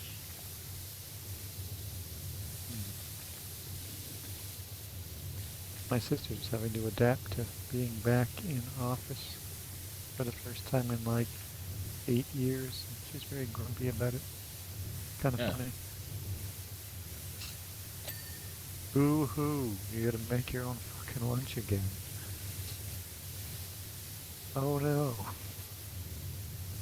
well, there is also where you live. there is also the factor, and I say this not facetiously, but it's like I always have to look for stuff that is reasonably close on, because I don't drive, and so going into the office, just to put it mildly, if we're relying on just standard bus fare, if I'm relying just on standard bus fare, that is 30. No, let's see, 3.5 times 7, 5 is, but will be nice to say round it up to like $35 and change. But not exact, but that adds up.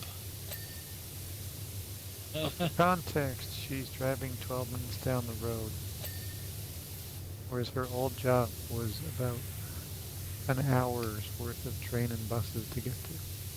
And she's like, oh no. Yeah, It's 12 fucking minutes. that's gasoline. She's saving on gasoline and train tickets.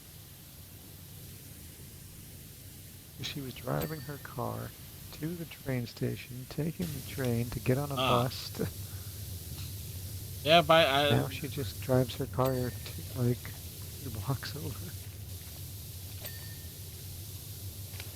No, there are a number. There's a particular, well, because we got like where I live in South Jersey, and in relation to Philadelphia, there's 2 types of subway systems. Jersey is the PACO train, which is basically our in-state, rail system for like not quite subway, but not quite, But it's there is at least one stop called the Ferry Avenue stop, which does have this large parking lot, which is where for people would park their cars and take the trains to go work to their jobs over in Philly. Where they proceed to make a connection to what they have in Philly, the SEPTA rails, which is a whole other hubbubaloo of transportation fuckery. Like, how hard is it to get down from where I live via public transportation to the sports complex where the Citizens Bank Park, the Link, and whatever it's the hell. 40 minutes from my house. Like, I know how to get there. It's just that the way the subways in Philadelphia operate in terms of the labeling of what trains go where is not exactly the most simple thing to realize if you don't do it daily.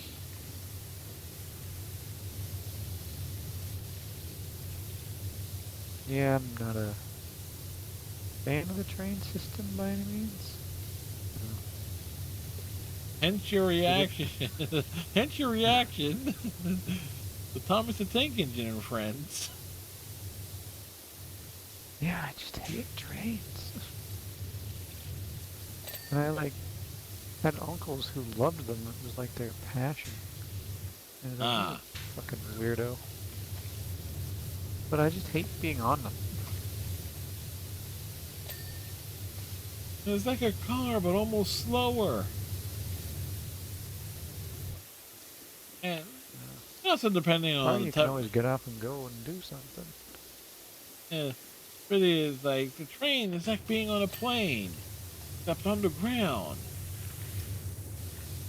And the only time you got to worry about a crash, underground at least. The delays that I have had on this damn train. Like 40-minute rides become 3 hours kind of idea. Ooh, I have had times waiting bus delays. I have experienced plenty of those. It's like there's only like 6 stops between Union Station and where I live. How the fuck is this taking 40 minutes? Or 3 hours? But in this case, the last time it happened, it was because someone killed their wife and then tried to commit suicide by jumping on the tracks. He didn't die, he lost his legs though. And he's currently in prison. Not very karma. Let me guess. Vandalism. I figured that would be, figured that would be the more severe charge. But it was like 35 degrees. We'd all been coming back from the Jays game. We're all packed into this fucking thing. And nobody can, if you weren't originally on it, you're not sitting. I'm just waiting for 3 hours while we all sweat to death. By the time I got home, I didn't even want dinner. I'm just happy to be sitting down.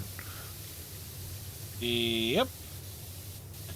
Actually, one of the reasons I didn't go to University downtown was because I had to take a train, and a rapid transit, and then walk several blocks, and then the trains were delayed both ways, and I was like, this is just going to piss me off on a day in and day out.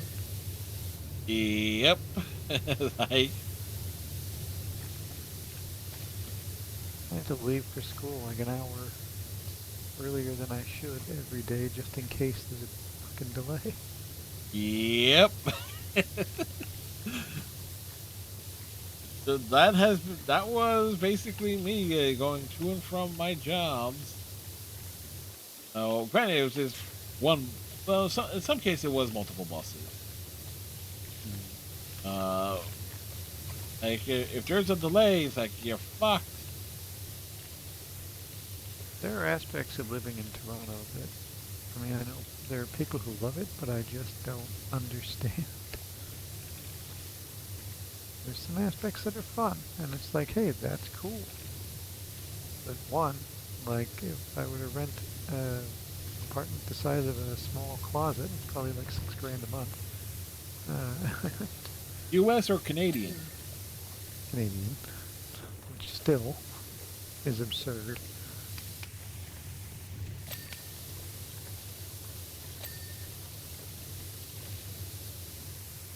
You can't drive a car down there. It's like walking from Union Station to the Jays game. It was hilarious watching traffic not move. Yep. And that's basically what people say about living in New York. It's not that dissimilar. A little more multicultural, but otherwise. But Toronto or Toronto. New York? Toronto is more multicultural. But you have to say that New York isn't multicultural. I'm pretty sure you can walk down like a street in New York and realize I had the feeling let us pass through like about a half a dozen different like communities, different types of people. It's the same thing, and it's the same thing for us.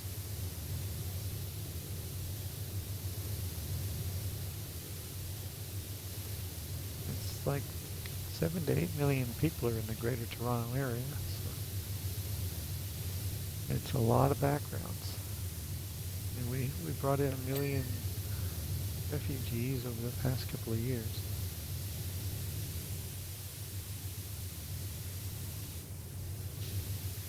I mean, I would have gone. Wait, where the hell is the thing? Beneath us. It's below us. A body immersion heater.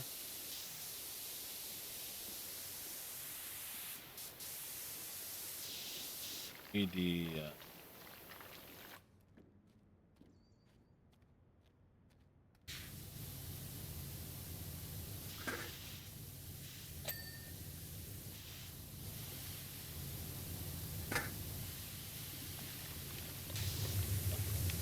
It's below us. Nothing is below me.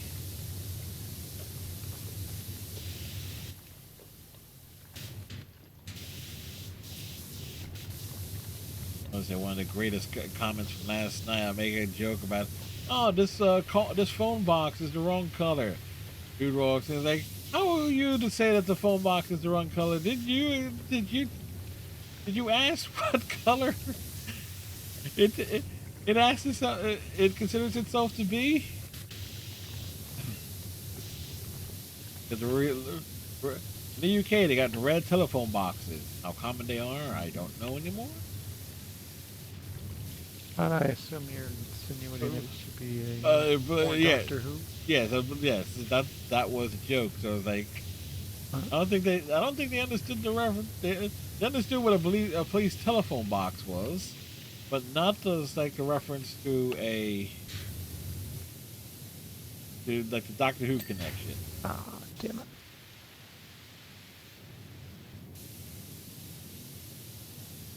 How am I supposed to get that?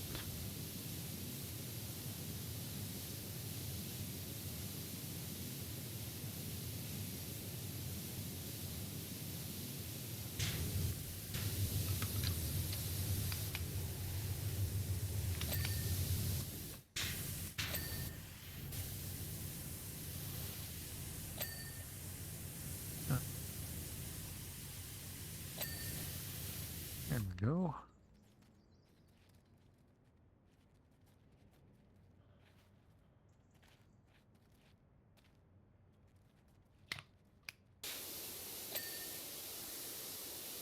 Right?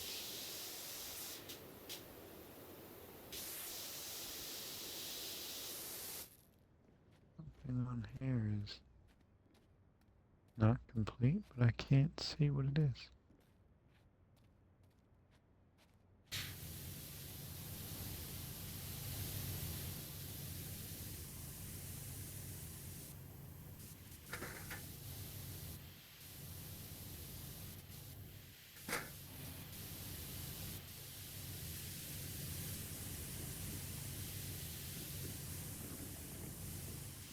Like, if your truck has levels to it, it's too damn big.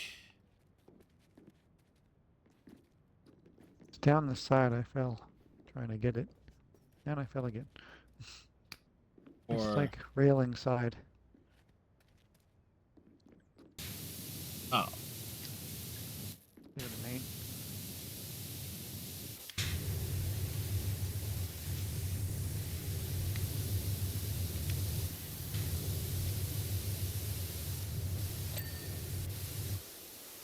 Alright, horizontal strut.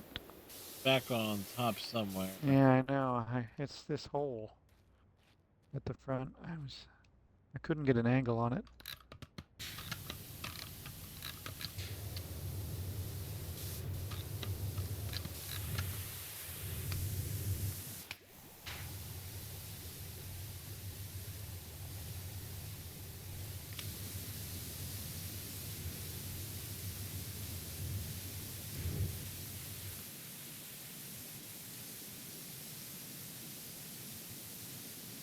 Worst part is they put the little target on top of it, and I can't. And it's actually blocking me from seeing it.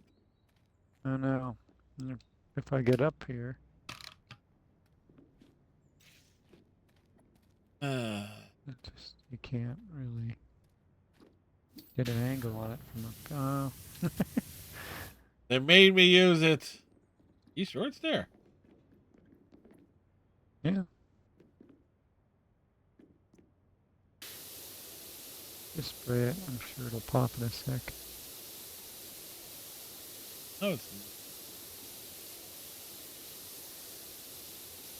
'Cause right now I can't even see it from facing this way.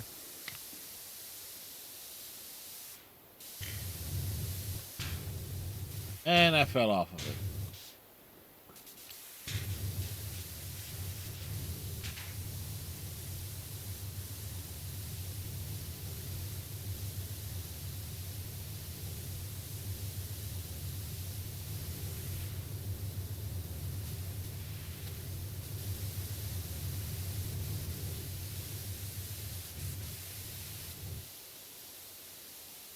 I'm not seeing any.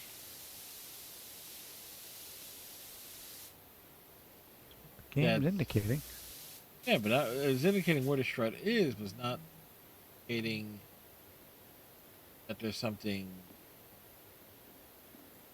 that's in that's in that one specific spot.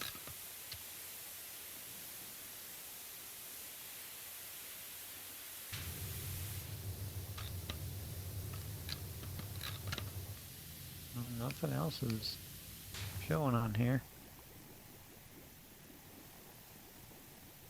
Trying to see if any of the bubbles and stuff stick to anything.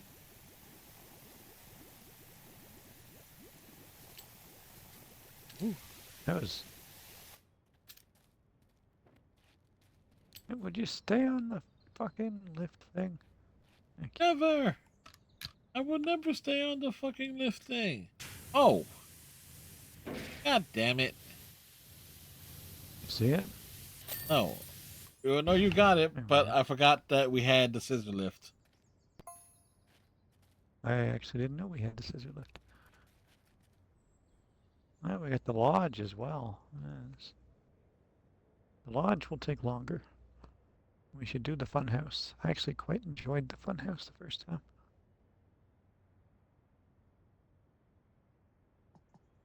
Back to the home base. Trying to see what stuff we did finish 2 What would it jobs, so I look gotta like? see what it looks like. 2 jobs. We did 1. Oh, the salvage We job. already looked at the. We already looked at the salvage thing. Yeah, and Right here. not yeah, and the truck. So we did. Yeah, we did 2 jobs. We did. Oh, I thought you were meaning you needed to check to see the other one. I was like, we No. already looked at it. Washer equipment. Truck reminds me of one I had as a kid. I think I had the same truck. I think it was painful.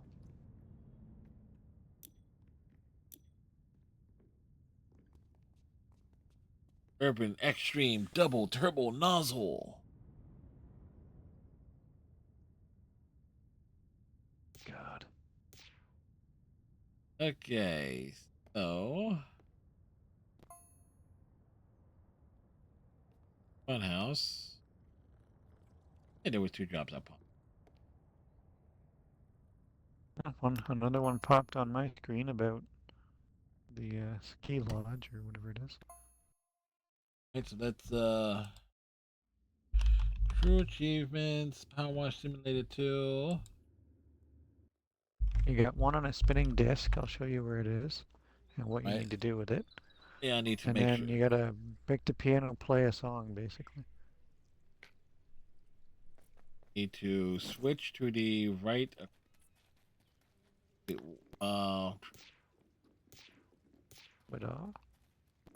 Where is this thing? yeah, that's what you need. Just jump in here.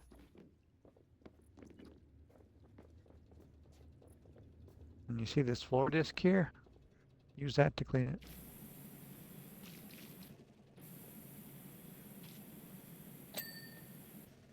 That should be an achievement. There's the achievement.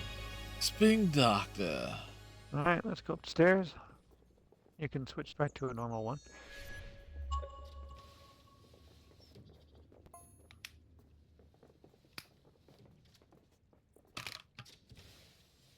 Wow. That's our rooms. Mm-hmm. Now, you gotta run across it with the sprayer. You may have to go both ways. So run across it. Do it one at a time. And do it again.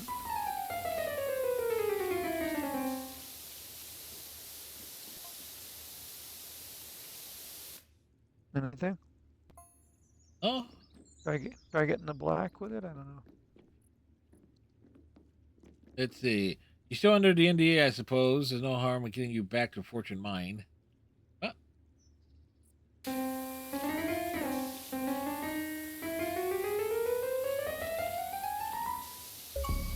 There it goes. The Sando. There we go. 2 more achievements. Might as well clean the piano first since we're up here. I suspected. Because And I'll go back to the extremely aggravating lower interior. well, get the musical interlude out of the way at the very least.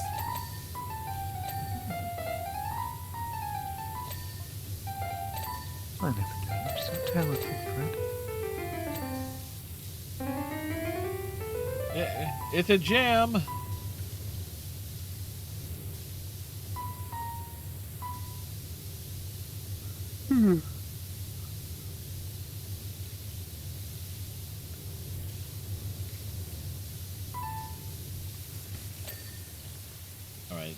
everything regarding the baby piano should be clean.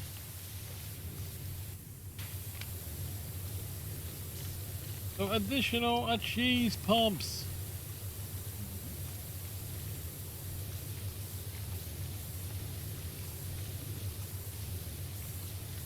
Two achievements closer to 100% English.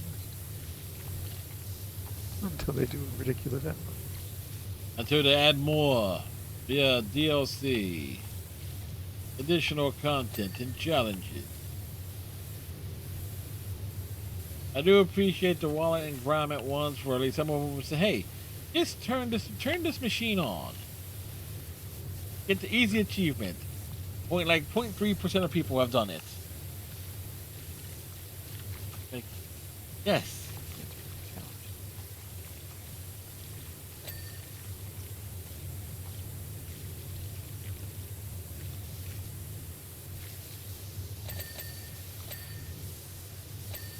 Does make me wonder, was the Funhouse supposed to be part of the original PowerWash Simulator? Considering we need to have a shooting gallery. there's the Helter Skelter slide. They can't Clean all the light bulbs first. Fuck you.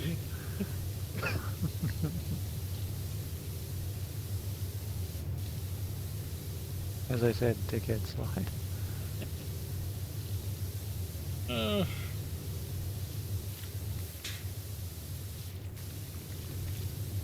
Again, realizing from you that this franchise has lore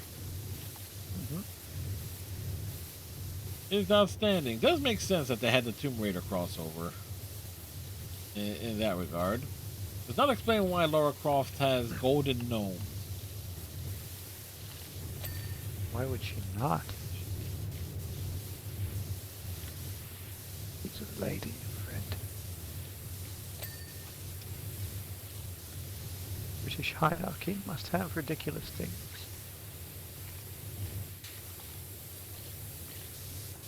She can do what she wants. She can shoot a T-Rex. She's a lady.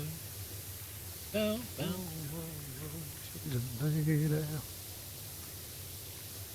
And the lady is mine. Also, see, again, random stuff like YouTube just loves. I think YouTube just loves to mess with me in terms of like what it recommends. Like clips of the voice. So it's okay, well, it's like okay, Tom Jones is evaluating talent. All right, there's something there.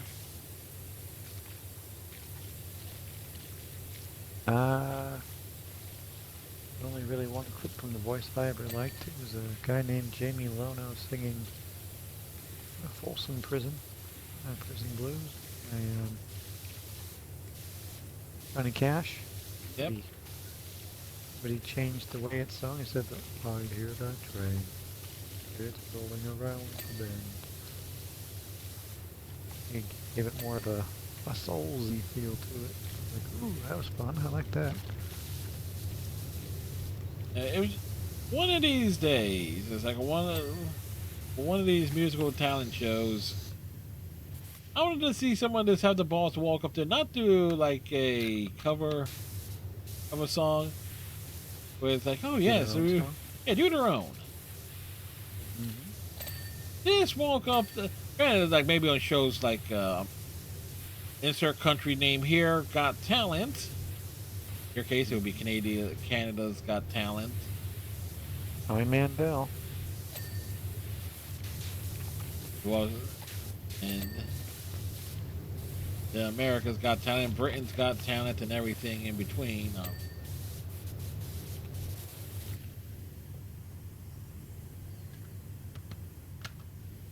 Although Howie Mandel is like, got someone who's like some choices. He has made some decisions. Yeah.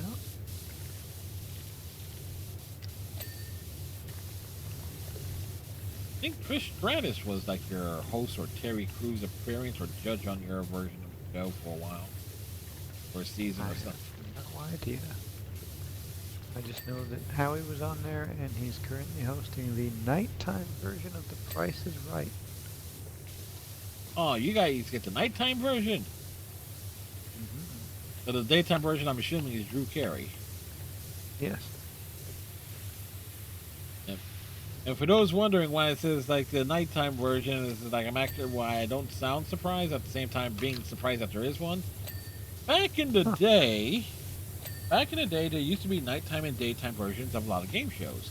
Wheel of Fortune, Jeopardy, there was Family Feud, etc. There's like some of the stuff that would air on like the major networks down here in the U.S., like particularly CBS. Then a lot of these game shows would like will have like the prime evening version, like ABC will has Wheel of Fortune and Jeopardy, but there was a syndicated version that aired like on smaller, more local regional channels.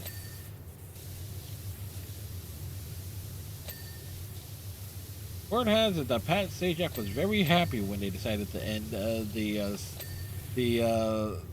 daytime version of the show. It meant less work for him. Fair. But still, more money. But then you're just there all fucking day. That'd be aggravating. Except they do like they do block tapings. Even with the block tapings, I can't imagine it being an enjoyable experience. Of course. Yeah, just shuffling people in and out like cattle for like, oh yes. Unless you had a champion, and then yep, they had to come back.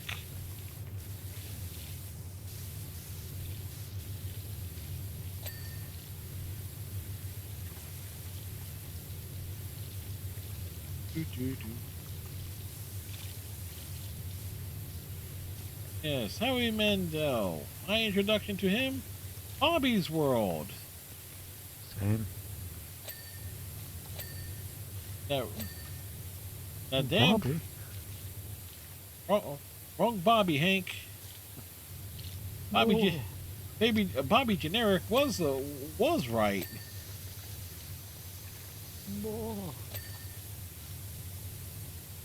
Is potentially psychotic, but still he was right. That overactive imagination of his.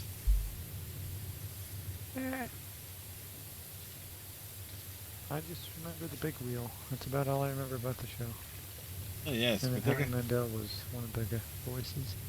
Oh, voice and creator. It was like Bobby's role was based on one of his comedy bits. Huh. Like that. Like he did the voice for Bobby because it was a character he had for Santa. But in many ways, it was like, okay, Paul Reubens had the Pee Wee Herman character, but it did it as like a full-on performance piece. Howie Mandel had like the stories of Bobby, and it's like was one could say smart enough to just do it as a voice, and so he would not be pigeonholed to doing this being one thing. One could argue who had the more successful career. Paul Reubens was. Well, one of them got canceled much sooner than the other. And one of them was very handsy with himself, and granted, in the correct setting, I will say that. They just made a big deal of it because it was a kids' TV show.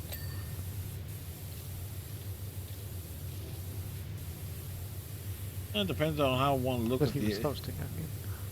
Well, the show was already ended well before that point. People just made a big deal about it because he was a celebrity. I mean, I'm still making fun of Reese McGuire for masturbating in a Walmart parking lot. I didn't even know he was playing for the Mariners until today.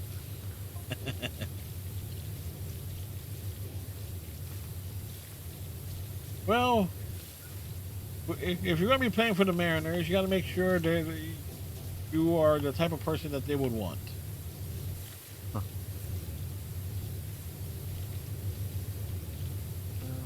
He was a solid backup catcher for us for a couple of years, and then he got caught doing that in spring training, then struggled to start the season and got DFA'd.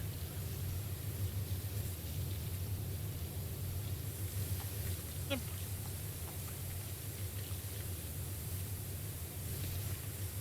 I never found out if he got charged for that at all. How did he? He was in his own. Hey, if he was in his own car, that's his business. That is his. In a Walmart parking lot? Technically, anything in your in a car, you're basically on your own premises within the context of the car. Nah.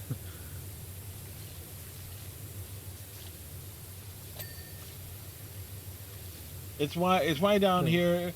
It's why there's like so many like things with things like what to do when you get pulled over, and it's like as long as you're in your vehicle, it's like can you say what it says like you're basically are in your home because you are in your vehicle. You own said vehicle, and so there's Imagine there'd be some measure of public space though, like everyone can fucking see you. Oh, so you put the so you forgot apparently you forgot to put the blind up. In his car. You know, the little sun blind thing, you know, to prevent, you know, the sun overheating the seats. Doesn't ever work. Does not ever work. But Nope. I remember those things. but you know, idea was sound. Back in the day, all the bloody car pieces were made out of metal. Would have buckled up the seatbelt, you're gonna burn yourself.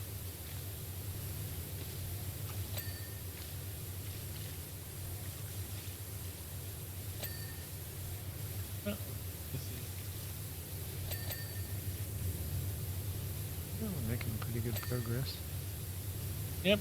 As I'm getting like better equipment, some of these things are going. I enjoyed doing this one. It was kind of peaceful. There's nothing that was too difficult to get to. Yeah, yes, and with the close enough aspect of PowerWash Simulator 2. Mm-hmm. This is probably my favorite one to clean in the entire game. So you come back to it to grind out like where the cash you need for cosmetics and whatnot. It's my second time doing it. All of these are my second time doing it.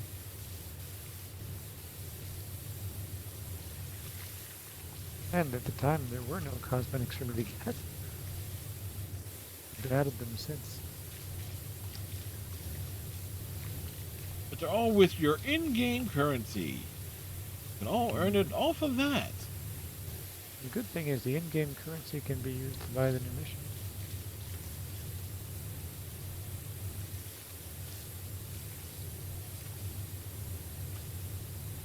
That is also very good.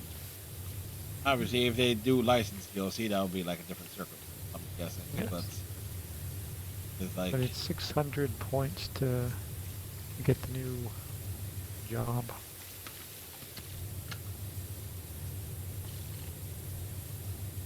it's a new job.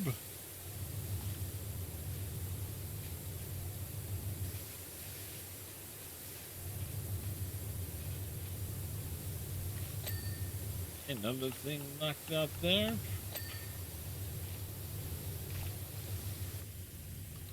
Huh, sound like Mike Tyson on a date night. Like another one knocked out. Mm-hmm. Yeah, Mike Tyson. If anybody would have told folks back in the early 90s that he would become a pop culture phenom after getting out of prison and retiring from boxing, no one would believe it. Well, he's become more of a sympathetic figure in the older years. Yes, he's embraced the silliness. Mm-hmm. And I think we all understand that Don King is one of the worst people to ever exist. He's a boxing promoter. Like, good luck finding a like a nice one. Yeah, but the level of dishonesty, the amount of money that he took from these kids, the time when they could really make money, outrageous. And they didn't know how to protect themselves. They were just happy to have the cash.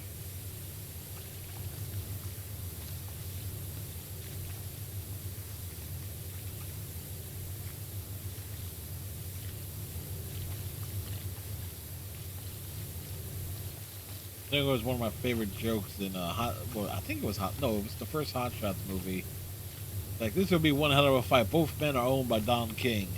Like, this is like throw a punch that misses by about 1.5 feet. The other guy drops. This is like, there you go, folks. We have a winner.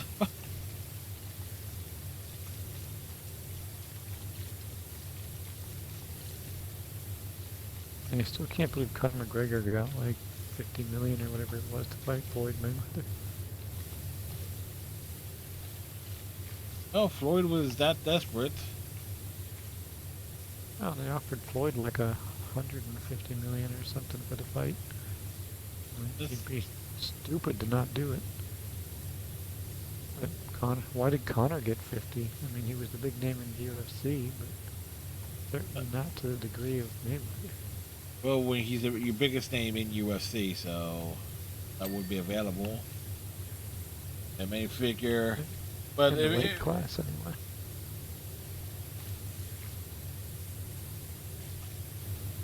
Apparently he wants to fight in the White House. Maybe they can fight in the new ballroom. I think construction's been paused on that again, thankfully. Like, hold up. 500 million. You realize the Blue Jays stadium renovation? They fit 50,000 people. Is less money than this fucking ballroom. Oh, I know. There have been Major League Baseball stadiums built for less.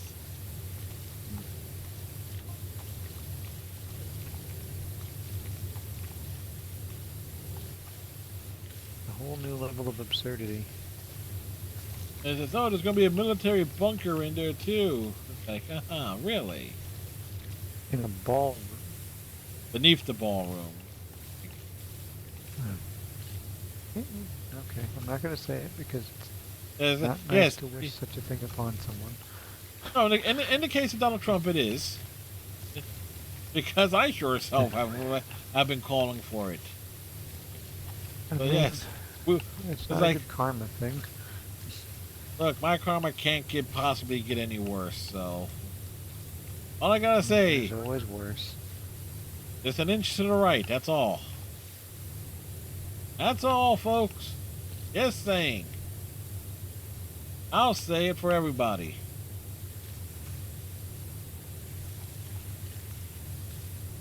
Unbelievable behavior. Oh, one sec, I'm from Jersey. Like, not you. Oh, not you.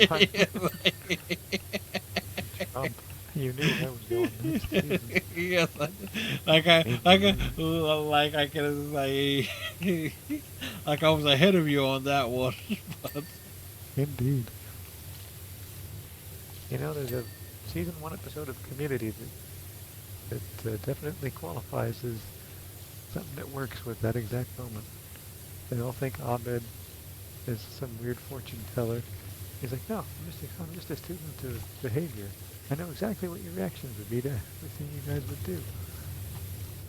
Like Shirley, she's a strong woman, and if they both of them go, oh, that's nice, in unison. But she also has veiled anger issues, and in unison they both go, watch out, boy. See, I know what you guys are gonna do before you do it.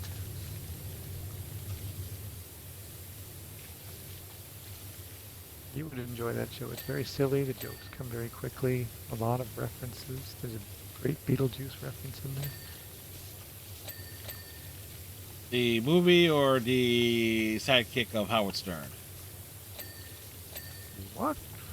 You don't know you don't know Beetlejuice? No. Oh, part of Howard Stern since I was like 13. Howard Stern's Whack Pack. He was this little Oh, little dude. We'll put it that way. It was a bit of a pop culture phenomenon. One of the greatest wrestling moments ever. He approaches Jeff Jarrett backstage. Hey, I'm talking to you, Slapnuts. Which was Jarrett's common insult he would fling around to everyone. So as he's walking, as they walk away from each other, Jarrett just turns around, an insult. crack him over the head with a guitar. What the? Jesus. Now keep in mind, it's a gimmick guitar. It's basically all real light plywood, like meant to, like when it meant to collapse on impact for like a spectacle. But I'll give him credit. Beetlejuice had a very small head, but he took the hit. Unlike Gary Coleman, who put, like, they showed him like how safe it was. Like, it's common, all right. It was like it's instant collapse. It's like all he has to do is fall down once it hits him. He puts a hat on with like all sorts of napkins and padding underneath, trying to like protect himself. Yeah. Well, why would do it in the first place if you're that nervous? Again, late 2000s era Gary Coleman. Taking what was work you could get. I think this was before. No, he wasn't on the real life reality show.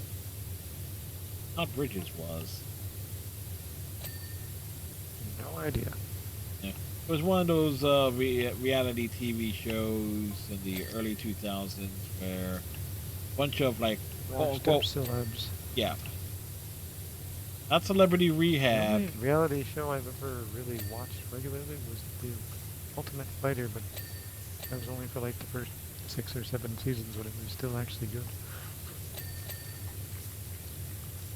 More than I did. I watched the first season and went like, yeah, nope, these guys are all assholes. Not a likable one among them. That was just a good. Forrest is universally liked. I was talking the more of the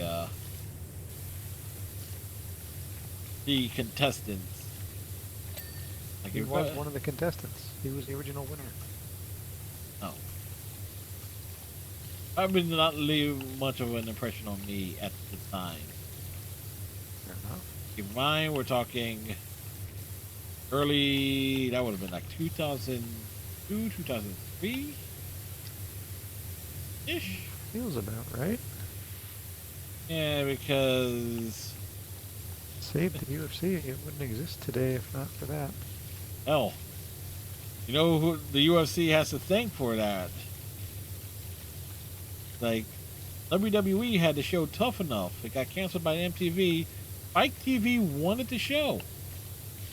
The WWF did not want to do it. So they pivoted and said, okay, UFC, people confuse you guys for wrestling all the time. You guys want to do a show? And then, bam. Free marketing, history is made. White, anyway, he said that it was so unwanted they had to pay for their own ad space. Oh yeah. For what, the UFC, for the show, or for this UFC in general? For the show. It was one they got on the air. Advertisers may not have wanted it. It was a hit. UFC was rather toxic at the time.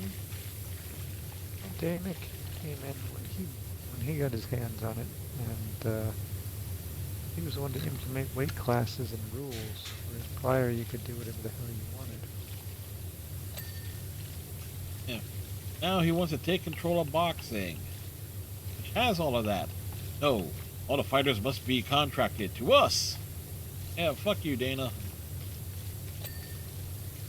And I haven't followed boxing. Boxing's a dead sport. Yeah, there's no personalities anymore. Exactly. got the guys. Can you name the big boss man? Yeah, and I would argue, and I will say this: Floyd Mayweather did probably a lot more harm to boxing than good in general, because start looking like his late stage career and everything. He wasn't like, how many times did he fight Manny Pacquiao? Pacquiao. All All of them. Like every time you turn around, oh yes, there's gonna be another, yes, building up for another rematch between Mayweather and Pacquiao. Hell, I think they're actually trying to pull that off again now, or at least were within like the last year, or there's talk of it. Be another go round. How much money do y'all fucking need?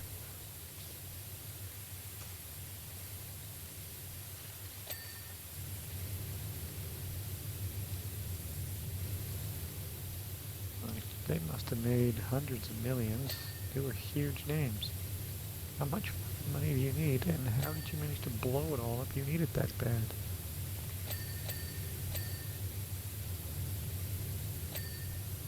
I want to say, cocaine ain't cheap.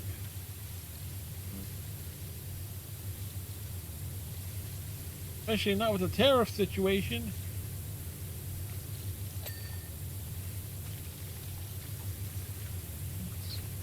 Harder and harder to get to Colombia these days.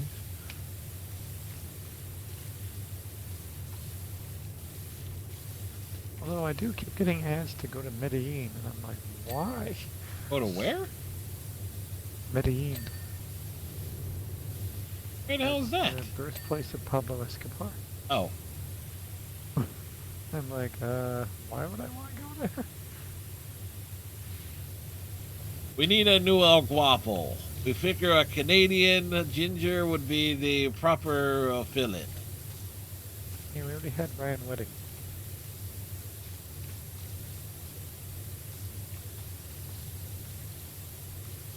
He was putting tons of coke and fentanyl and shit over the border. Former Olympian. Former Olympian. You hit the big high point of your athletic career. 9 times out of 10, things go wrong.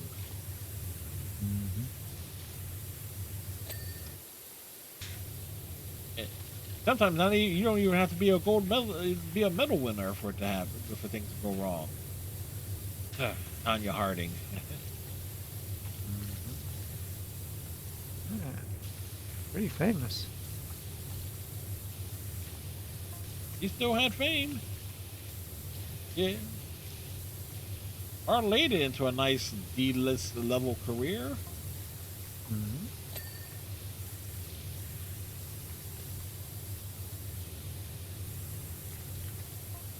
Oh, that was incredibly aggravating. How am I supposed to clean that game? Guessing you're supposed to do the PowerWash. Call it a hunch.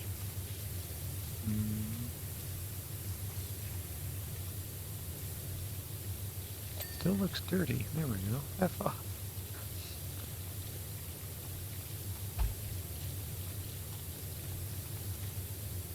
Thinking some of those jobs with the specific nozzles, I'm going to use one of the smaller jobs for. Oh yeah, just I would say use the buggy, like the rascal. You know what I mean? The mobility scooter, or yes, the rascal. That's probably the easiest route, because by that point it's just super overpowered.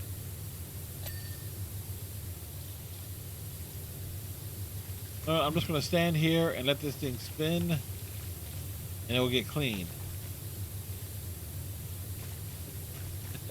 Like, get dizzy.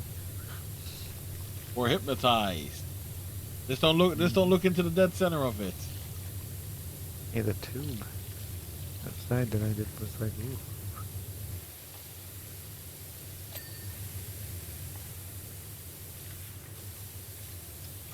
Yes. The tube.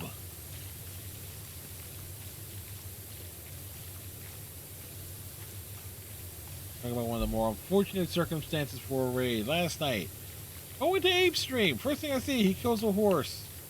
That's good. Yes. Good job, Abe. Well, at least, to his credit, he was mad at himself. He was aiming for the damn horse. You know, I care. I don't like animals.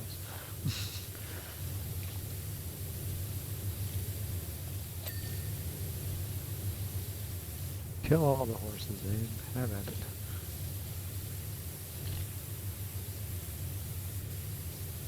The spiral here.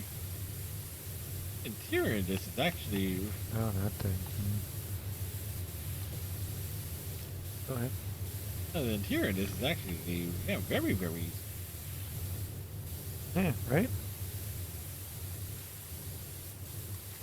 It's just kind of neat, too. Oh, bright and colorful. Well, yeah. From your point, you probably like the designs and the lines. Oh, bright and light colored. Yeah. My bad. Here. I try. I at least make the effort. Like. At this point in my life, if I'm that sensitive to it, like, my God. No. Someone at work once complained that I shouldn't be working at the store because I'm colorblind, and then talked to a manager to ask if they knew. Well, of course we know. It's why we gave him the job in the first place. They're like, what does that have to do with anything? He is very tolerant. Actually, that would be how if I was the manager being asked about that. For perspective, was like, oh, just twist it around on them. Like, of course we would want somebody who is colorblind. Why do you have a problem with that? Is there something you should tell us about yourself, sir? Or ma'am? All it really meant was at certain situations I would get others to assist a customer if they were looking for something very specific. That's kind of standard practice in retail anyway. Yeah. Even I know that. It's going to be an issue. Yeah.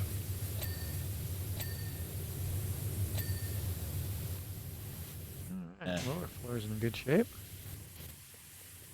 I think I did a pretty. I missed it.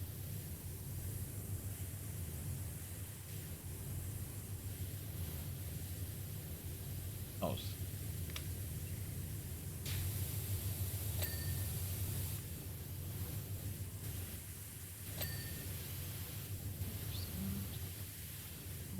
The wall's not.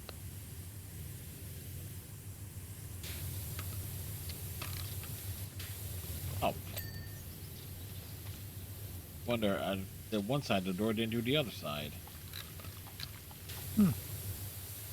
It's not very clever. I thought I did, like I forgot about it. You thought? Yes. I thought. I have this real moronic thing I do. It's called thinking. See, that's where you should have stopped.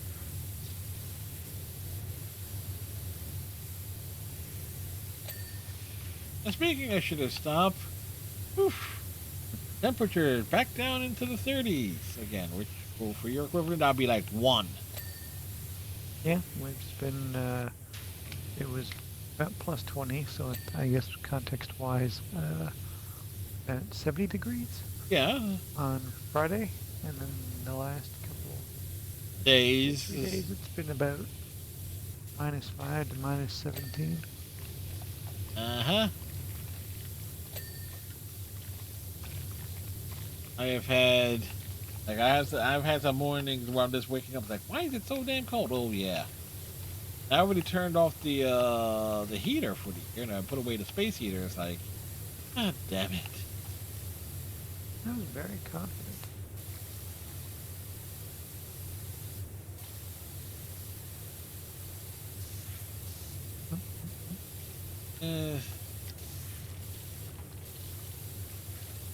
Like we start thinking, yes, we're preparing for spring weather and spring in New Jersey. It can be very nice. Yeah, it's not here.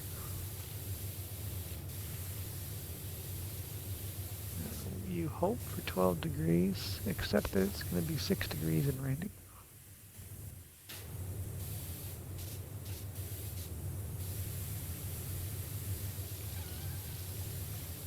Boy, do I adjusted the headsets on the headset volume perfectly, boy, I could have sworn I heard the cats meowing. Could be.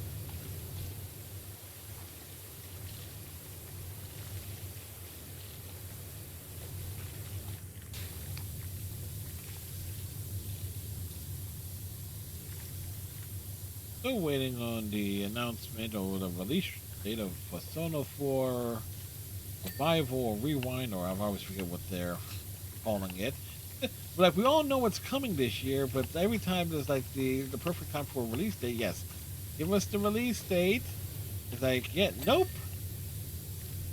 Look, we get it. It's the 30th anniversary of the franchise. It's the one game you know we're all waiting on because you're not going. As the developers, we know the developers are not going to do a remake or remasters of like the first two games because they are tonally, stylistically very different. Haven't they already redone Persona 4?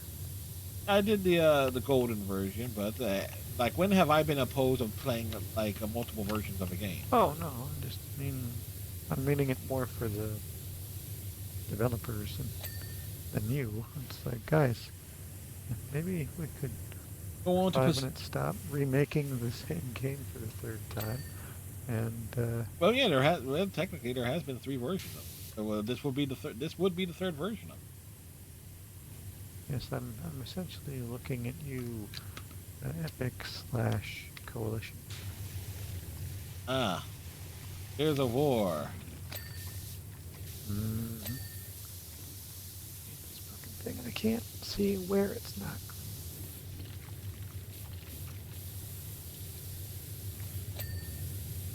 So it's like, hey, we got a new Gears game coming. We basically need to remind people about Dom. Like, you all remember Dom, right? So glad I didn't pay for that game. That Yeah. would pissed me off. I kind of thought that you would have bought it anyway. Nope. As a Glad I game, didn't. as a Game Pass game, you would have played it at the very least. Probably, just the once. Yep.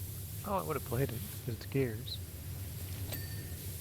Played almost every other Gears, minus the one. Regiment, Tactics. You and I played Judgment. Come on now. Tactics I have gotten very little into. Ah, you're talking about Gears 2. No, I'm talking Tactics. Oh, about the one that you would not replay again. At the Gears very 2 is absolutely the one I would play again because it's been a while. I will say this as the one thing that at least they got smart on, at least as things go along, is that they realize, yes, people are going to want to play the campaign at the very least just once. Let's not have many ridiculous achievements associated with doing the campaign. Most people end up doing the Seriously, horse. 2.0? Not enough enemies to go in the campaign of any of the Gears games. Count towards the those epic kill counts. It does take a long ass time. No, you're still like in like the first 100,000. Mm-hmm.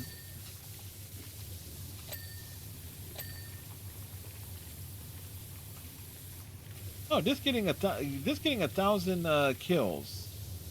This is including the multiplayer and like gameplay. Oh, in Mass Effect 3, that took a while.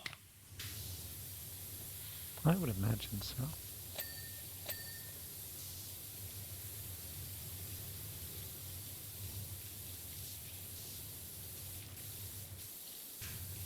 Do-do.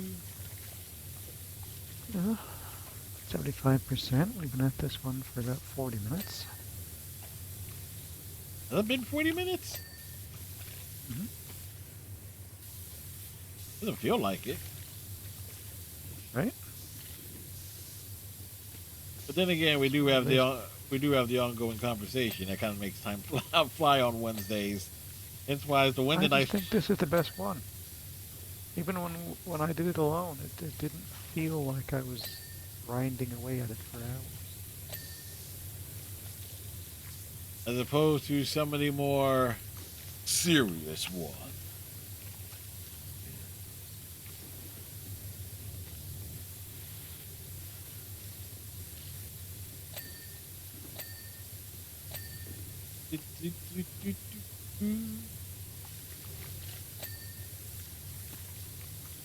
Well, I have been trying to get used to the PlayStation 5 controller, obviously. Pushing Oh, over. man. It's a heavy piece of plastic. I hate the thumbstick locations and the triggers. They don't feel like triggers. The one thing I will say about the PlayStation controllers, they are kind of made for, at least, I never feel like I have to do like anything that's like button mashy. I don't feel I have to worry about the buttons being worn down as badly as, say, on an Xbox. That's fair. Even the Because, triggers tend to be reversed too. yeah, It's weird. up until the PlayStation 3 era, most definitely. I wanted to play Saints Row the third on the PS3. No, I've played it on the PC with a controller. I played it on Xbox. I was like, okay, let's get some PlayStation trophies, and it's like, nope. The buttons are reversed. It's like, which one is going to be for shooting things, and which one is going to be for tossing like out a grenade, or using the secondary fire function. It is reversed. Why? We don't want people using the actual triggers for like triggering motions or any type of in-game weapons. And y'all wonder why y'all lost the to the Xbox 360 for that generation. They haven't really changed the design that much.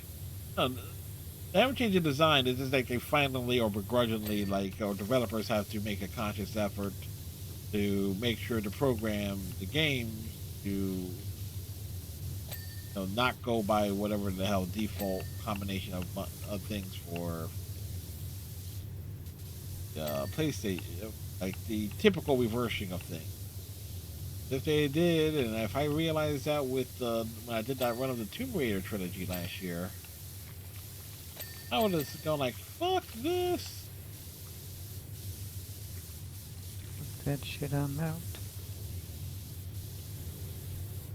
Be like Iceman when there's spiders in Resident Evil 5. Once again, I gave you warning.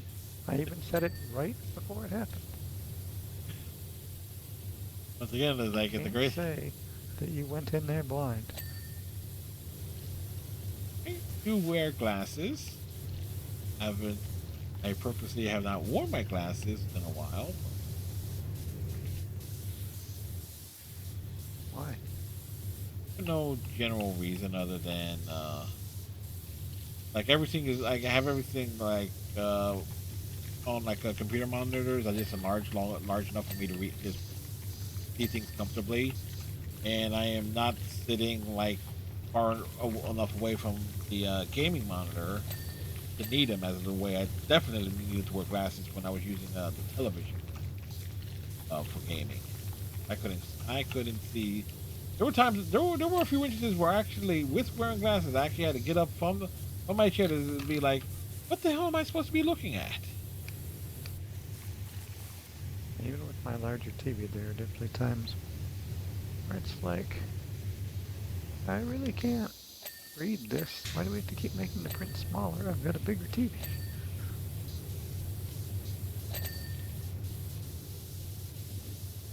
Huh. Looks like you're floating in the sky. As it should. I am Electric Jesus.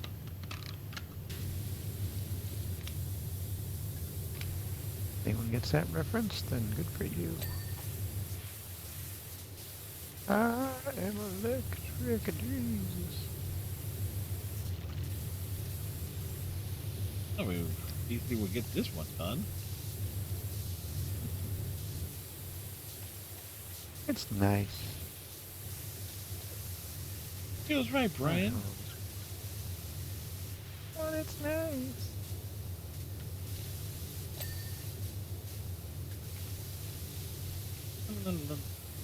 And you'll get to see the funniest, if you watch Community, you'll get to see the, one of the funnier TV write-off deaths of all time, thanks to Chevy Chase being a complete asshat.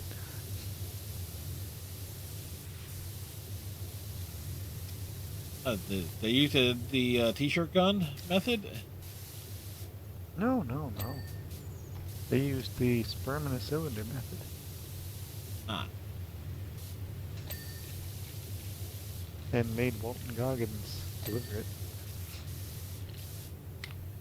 And for those wondering of the t-shirt gun reference, please look up Maud Flanders, aka Simpsons, for how petty the producers of that show got when it's like, okay, they know she lives in Colorado. It was not wrong of her to ask for a little bit extra to cover transportation costs. The fly back and forth to LA, or it was not unreasonable for asking, hey, maybe I can set up an in-home studio, do the work here, you still direct me and all that stuff. Like, no, you will come to Los Angeles. But you won't come here at all.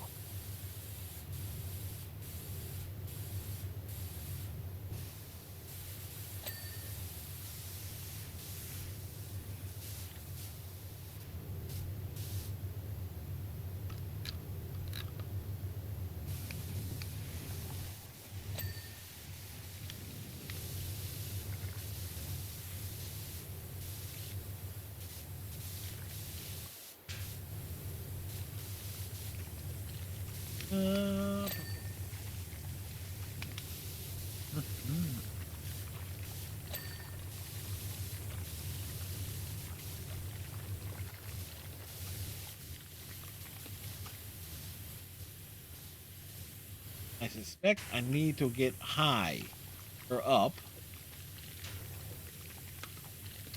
First Yes. you need to get drunk, now you need to get high. What's going on, man? You okay? Look, I'm just trying to clean the top of this damn light stand over here.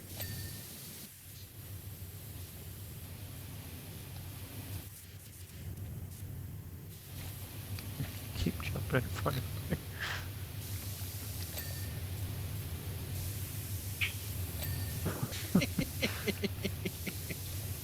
Well, since you mentioned it. Oh, there were ladders here. Mm-hmm.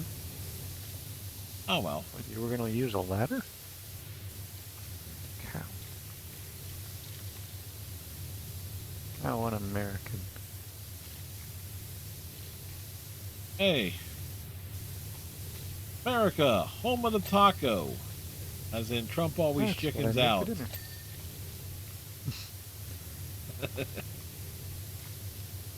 What do you want to get? Maybe Friday I was going over to I don't know where there's a Taco Bell. I've never had Taco Bell, and I hope to continue that streak. I'd rather just make my own.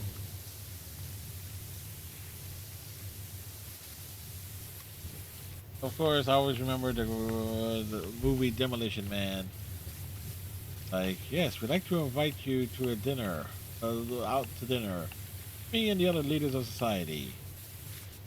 Grace us with your presence at Taco Bell. And then Lord finds out, yes, Taco Bell is the only restaurant to survive the franchise wars. So every restaurant is sad. every restaurant is Taco Bell, regardless of the food they sell. Well, that's weird. Like the greatest and silliest like product placement ever. Definitely needs taco. Of course, that movie is properly done right. I may as well get into it. And oddly, got a lot right about the future too.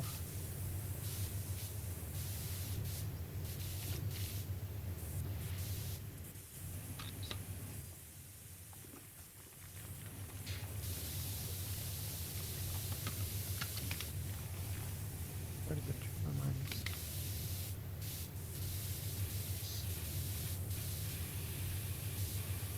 Need to jump.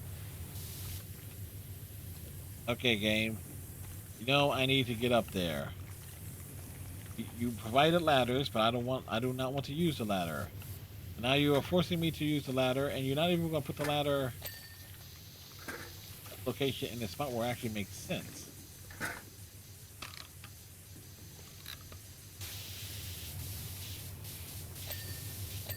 Hey, Striker. How's it going? How's the arm? And did you go out and enjoy another game of Angels baseball? My guess is his arm's good enough to pitch for the Angels.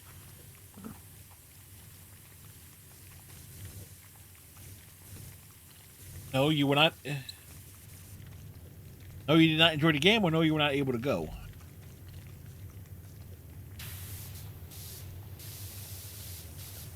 Oh, your leg was hurting. Okay.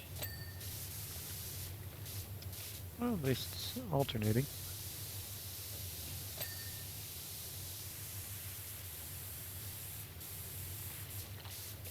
Hopefully, you feel better, Striker.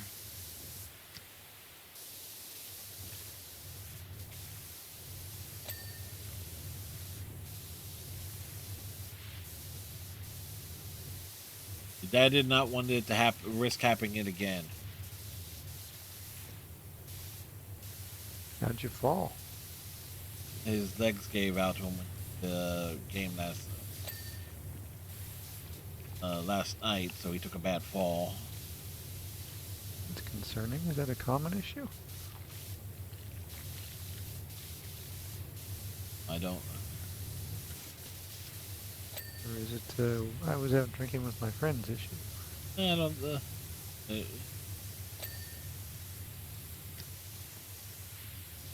Because I've done that. I don't think it was in. I think it was. I don't think it was in that particular case with Striker.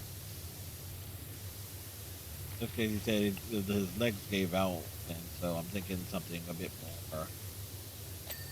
bit more major is involved without trying to pry, not speculate. No, not at all. Yeah. That's not our business.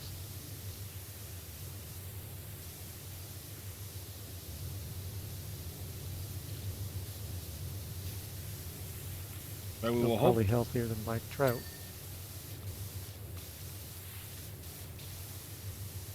We will hope for a quick and speedy recovery for Striker.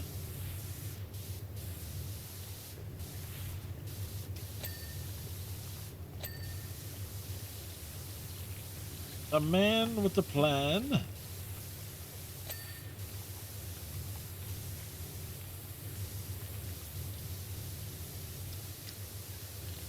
All of his plans are cunning.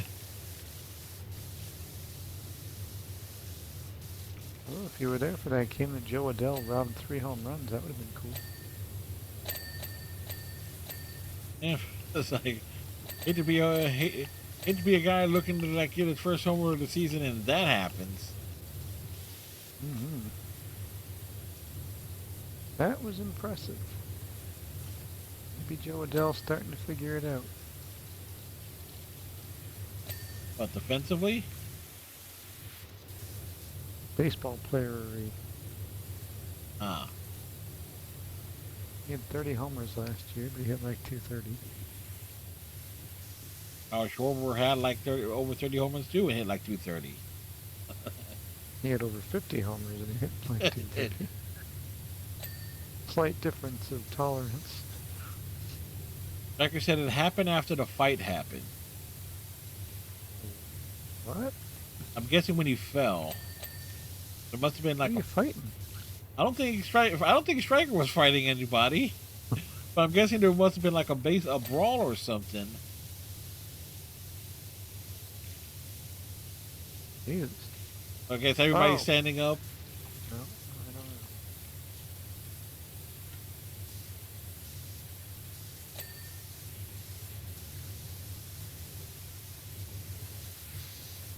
know. Oh, if there were.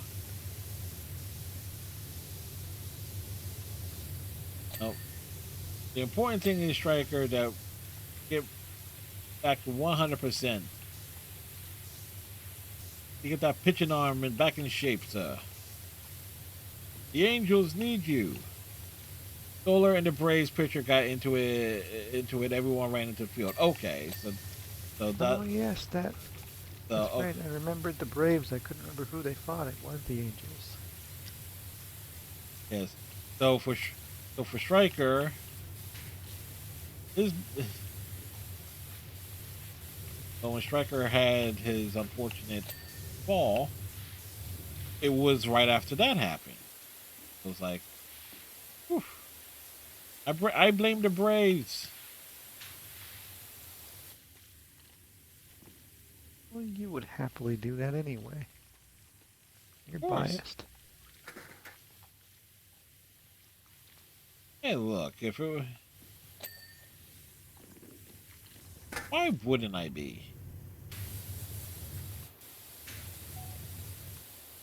You win like the National League East like what 15 times in a row, and you have you have just one World Series championship to show for it. Come on now. And arguably the greatest rotation of all time.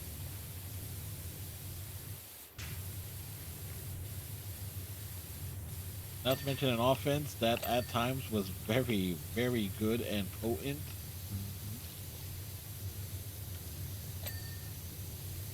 What am I missing here, game? There we go.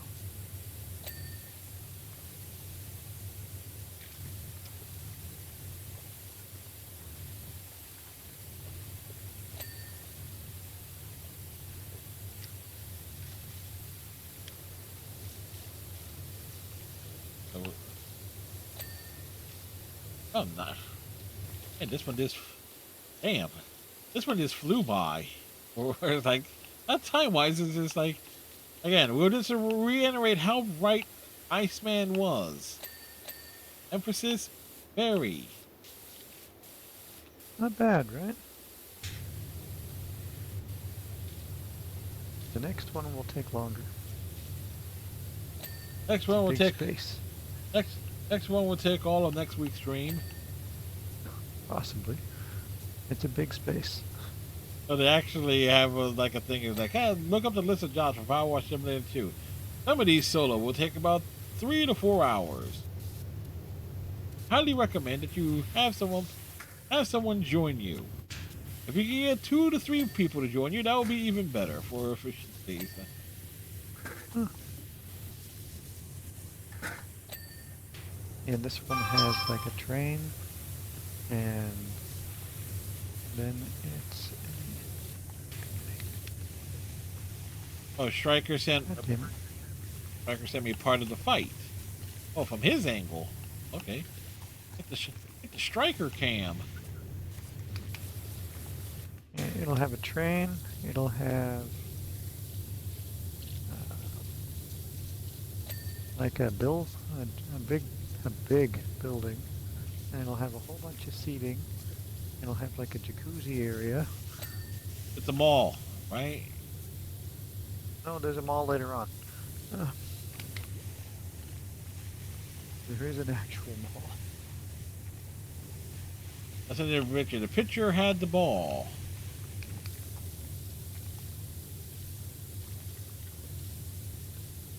I would assume the pitcher would have the ball. Roger ball. Okay, the running wheel. Let me see where Striker sent this.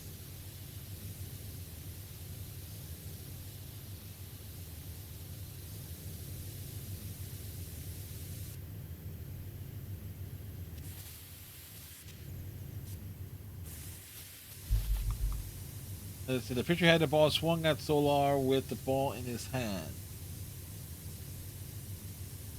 Oh yeah, they actually squared up. New angle of the fight between Lopez and Solar with a dangerous punch with the ball in hand by the Dominican from the Braves. Yeah, you got 7 games for it. They got it in the super slow-mo.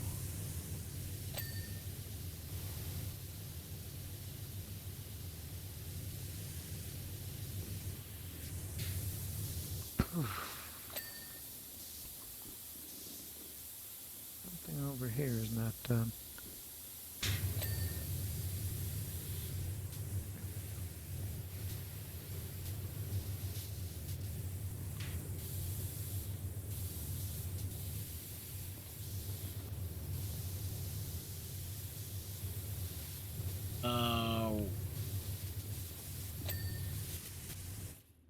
Tunnel entry.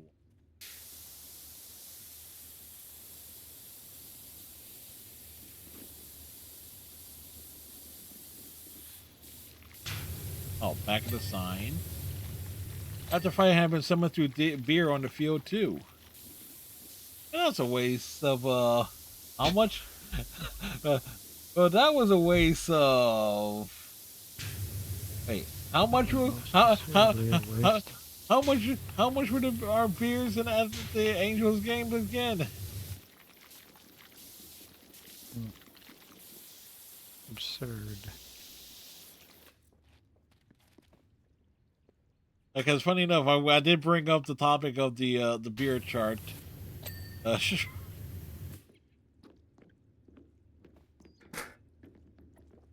Wiggle room wall. The actual fuck is that? Okay, wait. Wiggle rotating room ceiling mount. Okay, maybe it's something I missed. I was trying to go back and get anything for you. Must be small because this is the wiggle room, the one that I'm in. Wiggle room sliding door track. Oh, Okay. it's somewhere over here. And the wall.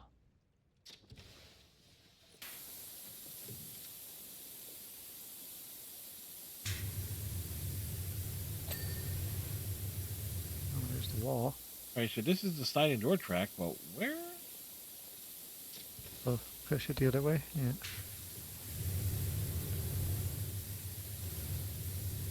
Just where my had trouble finishing on my own playthrough.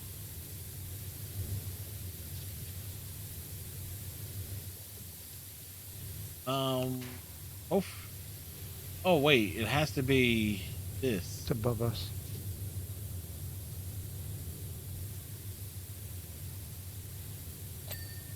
There we go. Okay. Rotating room ceiling mount frame.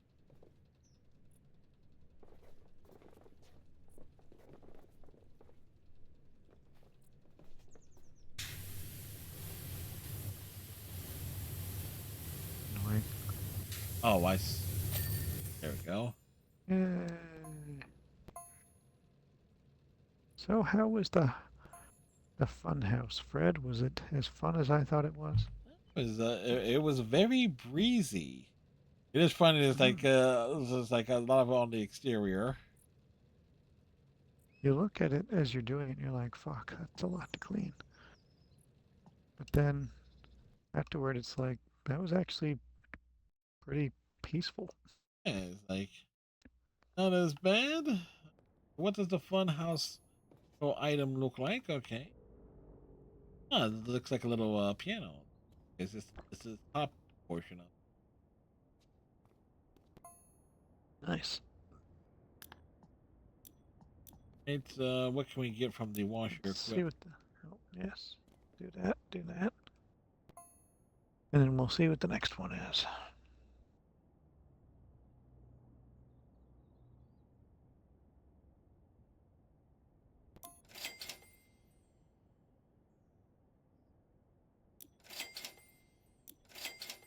It was funny to see Otani curse. Oh, Guess he what kind of. happened? Guess he kind of snapped. I Lost don't his know. cool. He's been in America too long. Even he can't believe he didn't go to prison for The peace. that betting scandal. Oh.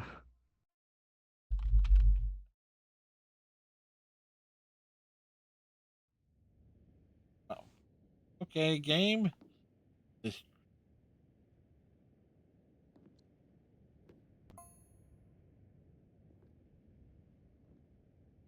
new player is. What? This doesn't look so bad. It seems to be a single room. I was definitely confused when I started it. I was like, So what's same going on here? same reaction essentially. Like when you got I hit on the arm. weird. Yeah. Oh, Why oh. can't I get out? Yeah. When Otani got hit yesterday by the catcher. Oh yeah, you're being a bitch about it. And the catcher apologized to him, but realistically, Otani should have gotten called for interfering with the catcher.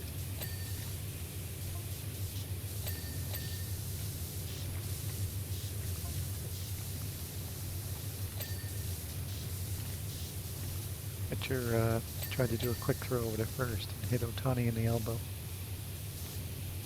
Yeah, that's the definition of batter interference. Like, get the heck out of the way.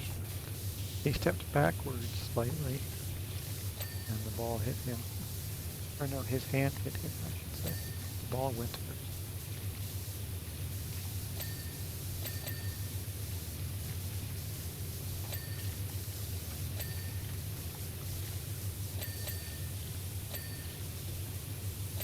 You know what? I probably should have checked to see if there were any achievements in this one. Double check quickly, but you can't. It wouldn't be a first thing because you can't do anything but get out of here. Apply a skin to the washer, apply a skin to your van. Nothing on skis.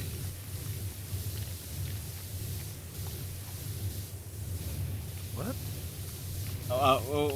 Hey, I'm actually cleaning the wall behind you. I know, you were doing it the whole time. I was kind of, I'm kind of disappointed. It should have been like a human-sized figure imprint left with the grime. Level of authenticity that this game cannot provide.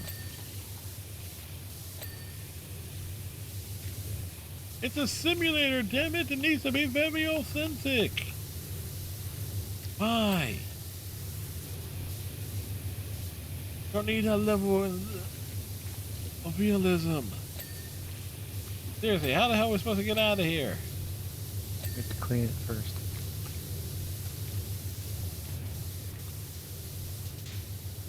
So it is the entire level, it's just this spot. If we never continue, then yes. Inner cable car frame.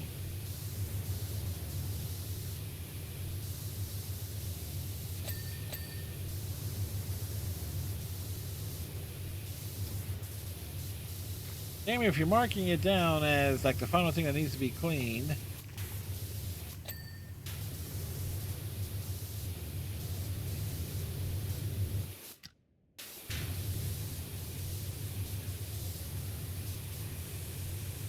Oh, there it is. And there you go. The doors have opened. Freedom! Now you can see see how big this area is.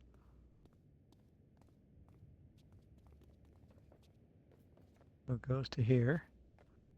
The entire roof, the exterior of the thing, the line for it to come in, the walls out here, seating area, big windows, fire pit with seating, garbage cans, and this weird, I guess, pool slash hot tub area. I don't know what the hell this is supposed to be. You know what this kind of looks like? Wait, have you played The Walking Dead season 2? Probably when it came out. Yeah. It's like one of the episodes is like Clementine finds Kenny and such at a ski lodge. I'm thinking, huh, same place. I vaguely recall that. There are random logs here. If you're looking for something sort of chill to do on your own, House Flipper would be one. I've messed around with that a bit. Not House Flipper 2. House Flipper 2 sucks. And I will say this, in terms of like a view, they did give this area a nice scenic view. So I'm guessing if the pine trees enough, this has to be somewhere in the Pacific Northwest, Vancouver, west, basically upper Western North America, Western Canada, Western United States, sort of vibe. Well, here's a hilarious note for you then. The real funny thing about the 2010 Olympics being in Vancouver, it doesn't really snow there. Yeah. They had to bring the snow in. Yeah, when they had the Olympics in Utah several years before that, same thing. It was a mild winter, so they had to manufacture snow. BC gets snow, but it's mostly in the mountain region. Otherwise, there's nothing. Alright, so we get a little jump start here on a couple. I figured we could clean the wall or something.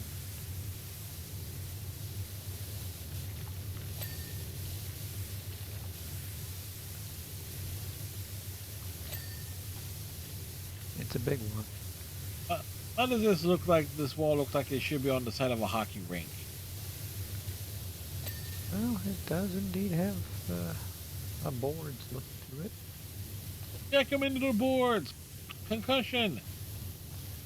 Center is out for 6 to 10 weeks. Concussions are not fun. They're not.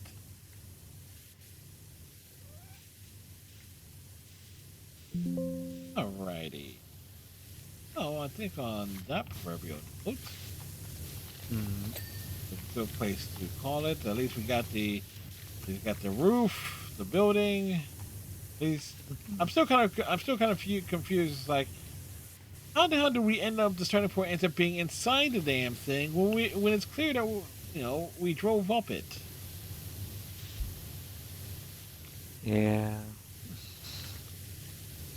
It has also dealing with time-traveling aliens that have provided us with their personal tablets. So if that's the type of time traveling that actually makes sense to me, considering the things I've had to wrap my head around. There's all sorts of temporal mechanics as in recent gaming. Just simply, perhaps we are judging this with a little more logic than is required. Hey, I can be very logical. In this one, you really don't need to be. Not often, but I can be. But, well, let's face it, I more so than anything, like, continuity is kind of like a thing I'm kind of, like, big on. Like, hold up. You can't tell me that it's now this when you clearly established it as this. I don't care if it's fiction. Y'all set the damn rules regarding it. Here.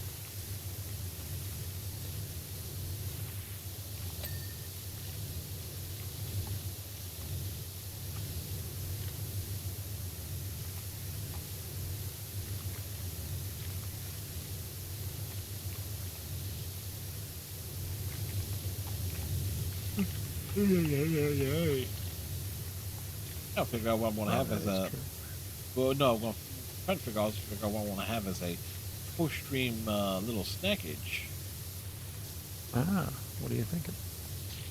I got like a thing of cup noodles. Maybe have that with a sandwich.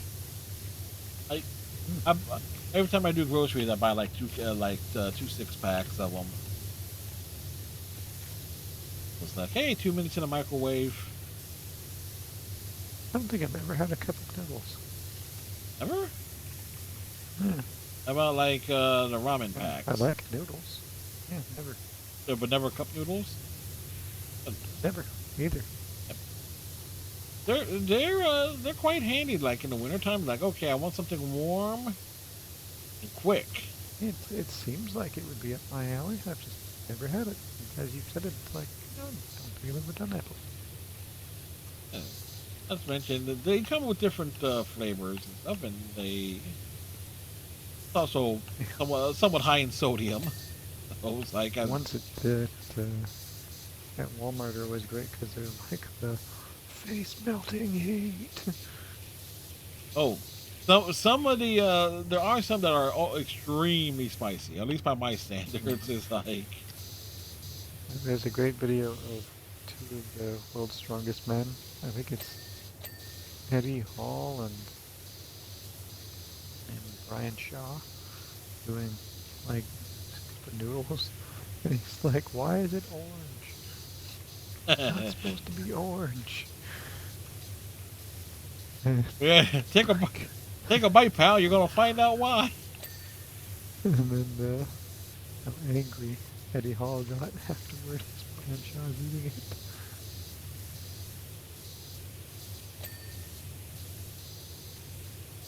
Why is it orange? You're gonna find out. You're gonna find out real quick, son. So this one might not go too badly based on the speed we're doing it.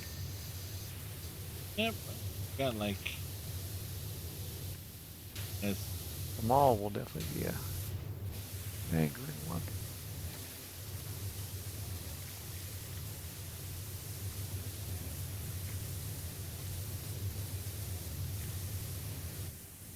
Also see how many achievements are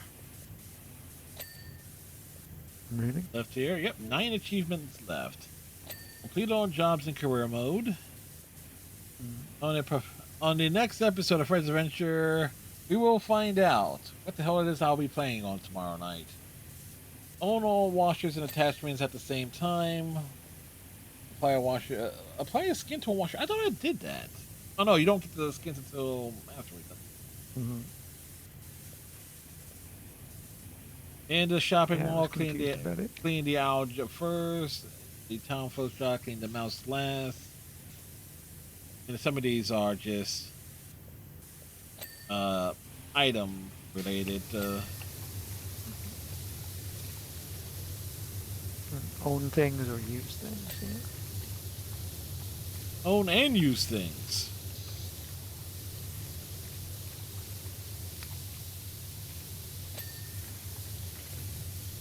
Yeah, but when you watch that outside Xbox video for Thomas the Tank Engine, yeah, it's gonna be.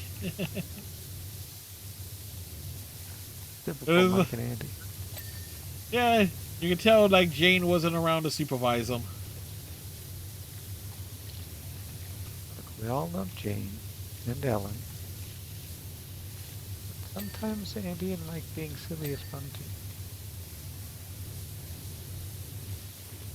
I kind of the way I kind of figured Jane is the one who reins in the other three. They're just Jane is somehow the adult in the room. yes. I think that goes without question. Which is great if you ever watch their D&D because she's like murder. Every 3 seconds is murder. Can I murder someone now?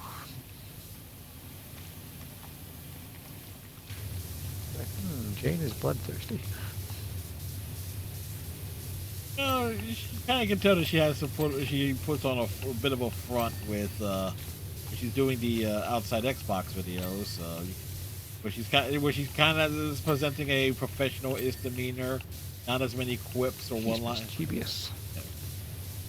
Striker saw a thing where the guys that play the Punisher should be Dom, and then Dave Bautista plays Marcus for the Gears movie. If Batista was bigger and younger, is he? Yeah, I think it's too late for Batista now. It would have been a really good casting choice. Yeah, it's like when they did the skin for the Marcus skin, that definitely would have worked. But you got to remember, Batista's like 60. By the time they get this movie going, he'll be like 65. Not to mention, it'll be a heavy action flick, and yeah, he's not gonna. Point. He's already started distancing himself from those kinds of roles. But still, casting wise, would have worked. Oh, I would have enjoyed that, and I love John Bernthal. I think he might be too angry to be the sympathetic Dom, though. But you need, seriously, in the words of Big E, for Gears of War, Big E Langston, what you need for a Gears of War movie, you need to catch beefy guys who can do beefy things while snapping around a lot of beef. He should be Cole. That would be ideal casting. He's not wrestling anymore. Yeah. He's like, he has the dude who's funny. He has the personality. You could probably give Cole a lot more like one-liners, almost like it doesn't quite have like the preacher-esque vibe that being, but I think that could be worked around to like give a unique take on Cole. Like he can pull it off. Just like he seems friendly enough, so he could get some of those more heartfelt aspects. Question is, who would play Baird? Ryan Reynolds? I don't know. Oh, there are some people also who like getting to be a bit too old.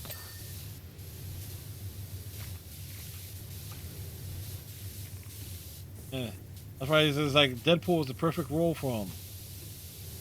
Like and wrinkly. No, it's like he can the mask doesn't even have to come off his face. Oh yeah, it's definitely Ryan Reynolds under the costume and the suit and everything. It's like you can just cast a skinny ass dude to play Deadpool and have Ryan Reynolds do the voice until he's like 65, 70. Yeah. I mean, hell, the original voice for Rocky J Squirrel, Rocky and Bullwinkle, June Foray, he was doing that voice well into her 90s.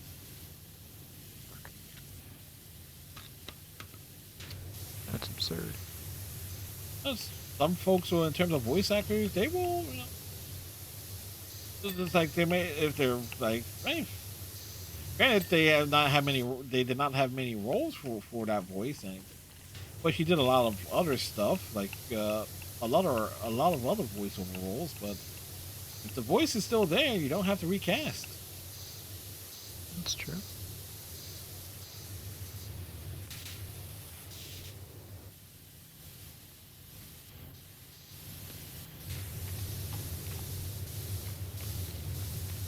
So like the question is, who would play Baird in a Gears of War movie? And I can't think of anybody that I would know.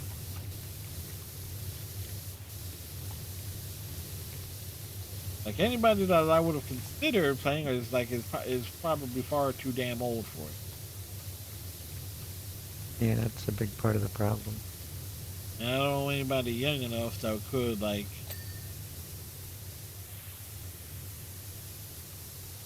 You know what? They'll probably get Kevin Hart to play the role. I don't know how. I don't know why. Oh no! No! Wait a second. Brad Pitt, if he was younger, could play Baird. I need someone sarcastic and smartassy. That's why Ryan Reynolds came to mind.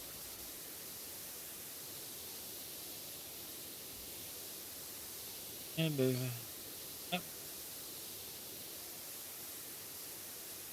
it's not like there's a comedian actor that is trying to possibly step in.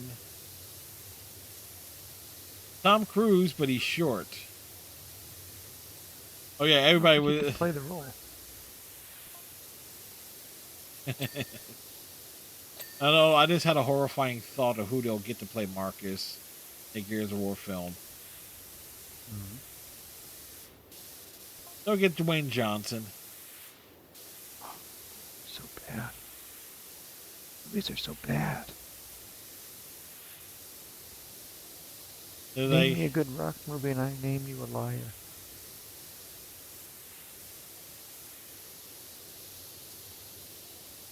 I'm having to differentiate between good and things and which one I would say I enjoyed. It's just like that's a distinct difference there. They're all terrible. I like Trying to win a Doom. fucking Oscar. I like Doom. It helps that he loses in it. Hence his contract demands. I am never to lose in a movie again. The game plan was actually kind of cute as a family friendly picture. Yeah, but I'm talking like box office king, The Rock. Yeah, problem is I haven't seen many of them, or at least was inclined to see any because the trailers look so bad. Like I saw the trailer for that Jumanji. It's like, yeah, no. Oh, and I just saw where the gnome is laying. Where is he? Right. He is on a deckside chair, Nice. working on his tan. Just chilling. The gnome deserves some chill time too. Before this ends up going to like 1:30 in the morning as it did last week. So Just trying to get this one goddamn piece.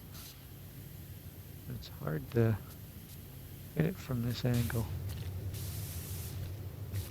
All on the top.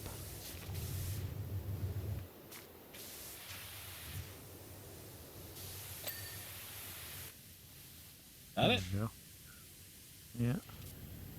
I don't know what else is left on this thing.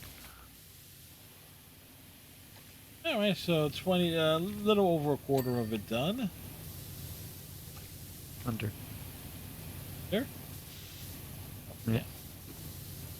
Under, over, done. Roger. All right, gonna hit the manual save. If this game actually has it. So random because he really, not needed at all. Yes, man. I'm gonna. And also, we as established, Iceman's OCD.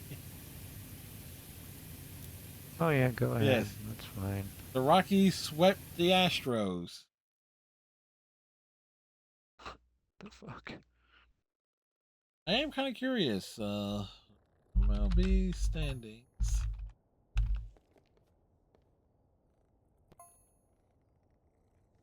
National League. Rockies are 6-6 to start the season. In fact, with the exception of the Giants and the Nationals, every team in the National League has at least a 500 record or better. That is surprising. Meanwhile, in the American League, only the Rangers, the Twins, Guardians, Orioles, and the Yankees have records that are 500 and better. These early interleague games saw the American League out of it. That knows what it did. Yes. Oh dear. One too many All-Star games since 3. That is a weird thing. Good progress tonight. We'll probably got Taylor The Angels striker says Taylor Ward was with the Angels for 8 years and he has never had a 4-hit game. I guess he did tonight for Baltimore. Last I checked, he didn't have a home run yet, which was surprising after he was in the mid-30s last year. He is playing for Baltimore and he has 2 4-hit games. Striker, Oh. and the way Striker is typed that has me thinking like he is rather bitter about it. You were here for 8 years. Hey, you want to piss off an Angels fan? 2 words. Artie Moreno.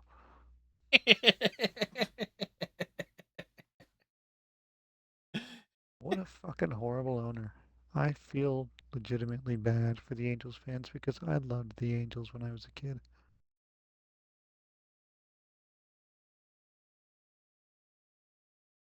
And Rendon, the Angels had the Angels had Rendon as their third baseman.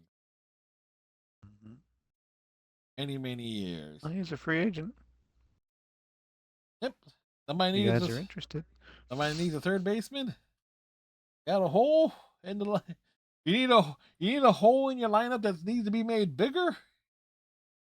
Mm. The black hole of suck that is Anthony Rendon. Let me also figure that out. was a disappointing contract. Arguably the most disappointing contract ever. At least Chris Bryant has just been hurt a bunch. What the fuck was Rendon's excuse? Don't like baseball. Exactly. That's so messed up. Not a priority in my life. Like, excuse me? Since Striker fell yesterday at the Mm. Angels game, they gave him some old giveaways that they had left over. Oh, dang. Striker gets a gift. He got the gift package. Nice. Did it help? Or there is a lawsuit impending? I'm guessing more in the case of Striker. It's like, okay, it's like a Ohape gesture. bobblehead. Yeah, like a gesture or anything. Oh, someone got hurt during one of their games. Yeah, it was like their experience was ruined. It's like something bad happened. Let's make good. Was your experience positive before the injury? A Ben Jossi bobblehead. Ben Joyce. Oh yeah, sorry. I was fencing at the. Trying to see what to throw in for to. I probably carry over for also rep around with Saturday. House flipper. You I can make could. the house look weird. I was like, it was for him throwing over 105 miles per hour. The bubble hit. That is true. I wish he was a little better because that's the kind of player I would love to put in my fantasy team if he could figure it out. But at the moment, you've somehow managed to revitalize Jordan Romano.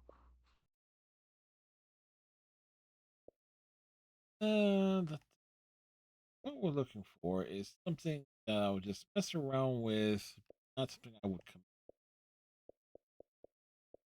How was this?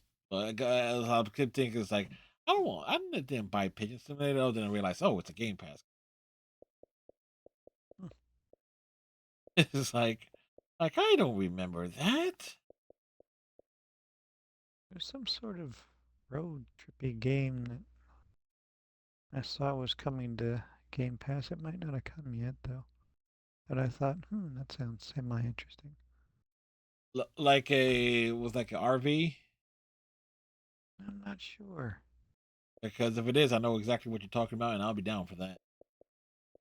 It's like cause you gotta It get might be that one. you gotta get like an RV. It's like, you gotta. It's like I think it's up to like 4 players. You gotta try and get like an RV across like a rather hostile terrain. It keeps breaking down. And you have like weird people that you Yeah. meet along the way. Well, I Yeah, think I read the description. I was like, that could be fun. Let's. 'Cause, I do have a lot of stuff, but I know they're going to take a lot longer. I cannot count any stuff that I would like dedicate some. Ooh, Lost in Random. I'll take Probably long. do most of that game in the 2 days. Time to beat Austin. 12 and a half You'd hours. be Story. way better at it than me. 20 hours for completion. Yeah,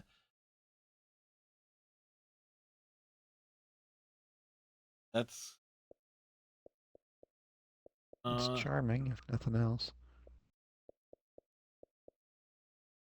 it's like I have it. It's just like trying to figure out the Time versus game. it's kind of versus like okay, what I want to like what I have like definitely slated for certain things.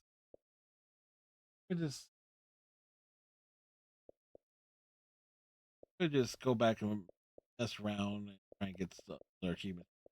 Combat. Like I did DLC story. I want to save. Division 2 has a new classified mission. You mess around. You do that stuff with Eric on Thursday. Yeah, we'll be playing Phasmophobia. I was like, yeah. So it's like, it's like, unless you would like suggestion, that's like a liberation from that. It's like, Well, alternatively, if you're really bored, you could join us if you wanted. You're welcome to it always. yep. I'm also just, eh. It's fine. I guessing. We're just doing Yes, the Halloween event, or the Halloween Easter event. Halloween is like Same thing. a few months too Creatures early. Rose. It's like a few months too early and too late for that at the same time.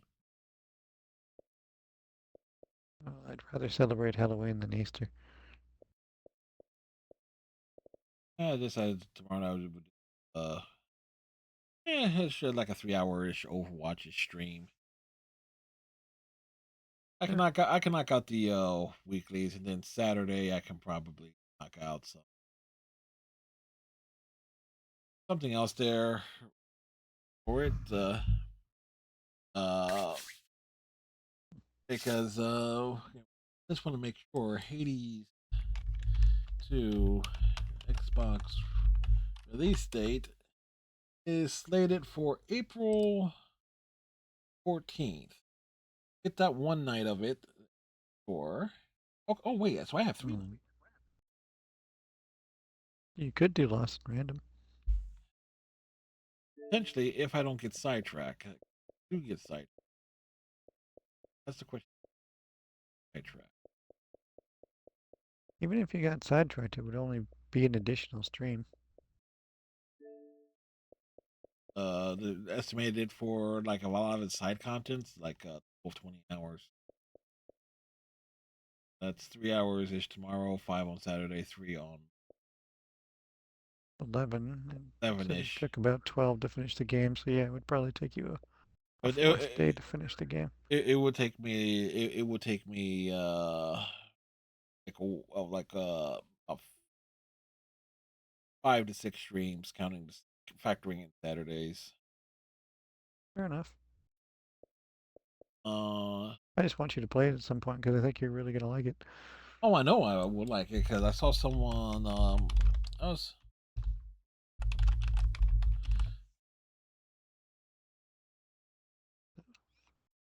okay.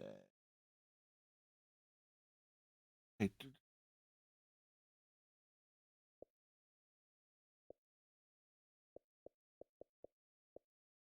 I could dedicate or I could pad the tour list with some I do have some FMV games, like the full motion videos type style games. Mm. That will be interesting. Death Comes True. Everything rides on your choices. It's a new wave interactive movie game. Life mystery, full length live action format from genius creator of the Danganronpa series, Kazutaka Kodaka, which means there'll be a whole bunch of mind fuckery going on. And Japanese have, yeah. I mean, I'm just Yeah, gonna point out, look, you know, look. As someone who sometimes has to ask for specific Kojima. people by name for their job to try and get them to do a survey, I have butchered Right. names of every origin, and nothing is more unpronounceable than combined Indian, as in Hmm. not Native American Indian, like Indian names Yes, I grasp. and Middle Eastern names. Sri Lankan Particularly, names are pretty fun. which ones? Sri Lankan names are pretty fun. Yeah, I don't see them that common, It's pretty but common up here. it's like, yes, may I please speak with? And I threw the last name into the Discord that I came across. Apparently, it was two last names. I'm like, it was two names jammed together. I was like, what? Like, that's way too many letters. So I have butchered English names, Norwegian names, I get Scandinavian called Mr. names. Brownstein all the time. There are no N's in my name. But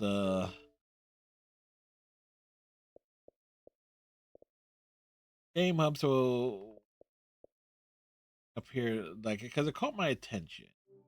This would be a nice little game. Description. Simple intuitive controls means playing Death Comes True is as easy as watching movies. Wishes you make prepare the story forward. Which ending awaits? Introduction. You game. Thank you, Xbox. You wake up in the hotel room, roused by the shrill ring of the bedside phone. You take the call. It's the hotel concierge. If you have any issues, please feel free to visit the front desk. You have absolutely no idea how you ended up here. Oriented, you try to take stock of your surroundings. You stumble across a woman tied up and unconscious. Still reeling from from the shock, you notice the story on the evening news. You, a wanted serial killer. Then comes a persistent knocking on the door. I was like, and apparently its theme music is owned by. At least they actually put this in the damn description. I'm actually happy about it. Oh, so I already know I'm going to be fighting Warner Music of Japan over the over the music for this game. It's like, Hmm. Sounds the like a one. good bit of fun. Yes. Okay, so it's a nice little cinematic style game. So as a because I've don't it's been 7 years since I've done a FMB style game, or at least a cinematic style game in terms of this nature. The game called Contradiction. Hmm. All right, thanks, man. As always, an honor and a privilege, sir. You too. Thanks for having me as always. Hope you have a great rest of your night You as and well. good day. Oh, and also good luck with the Ghost uh hunting? something, but also the interview. Yes, thank you. Hopefully it goes to phase 2 or whatever it is they do. And we'll get the raid going, folks. As I'm gonna head over Wednesday night destinations. As always, it's Zone Sama. Uh, to the Zone Out with Cecilia Littlewink. I also am going to be doing a lot of writing as well for the next several hours. So So we'll see everyone tomorrow night for Death Comes True. Have a good night. Tighten your friendship bracelets. Stay safe. Catch you on the flip side. Night, folks.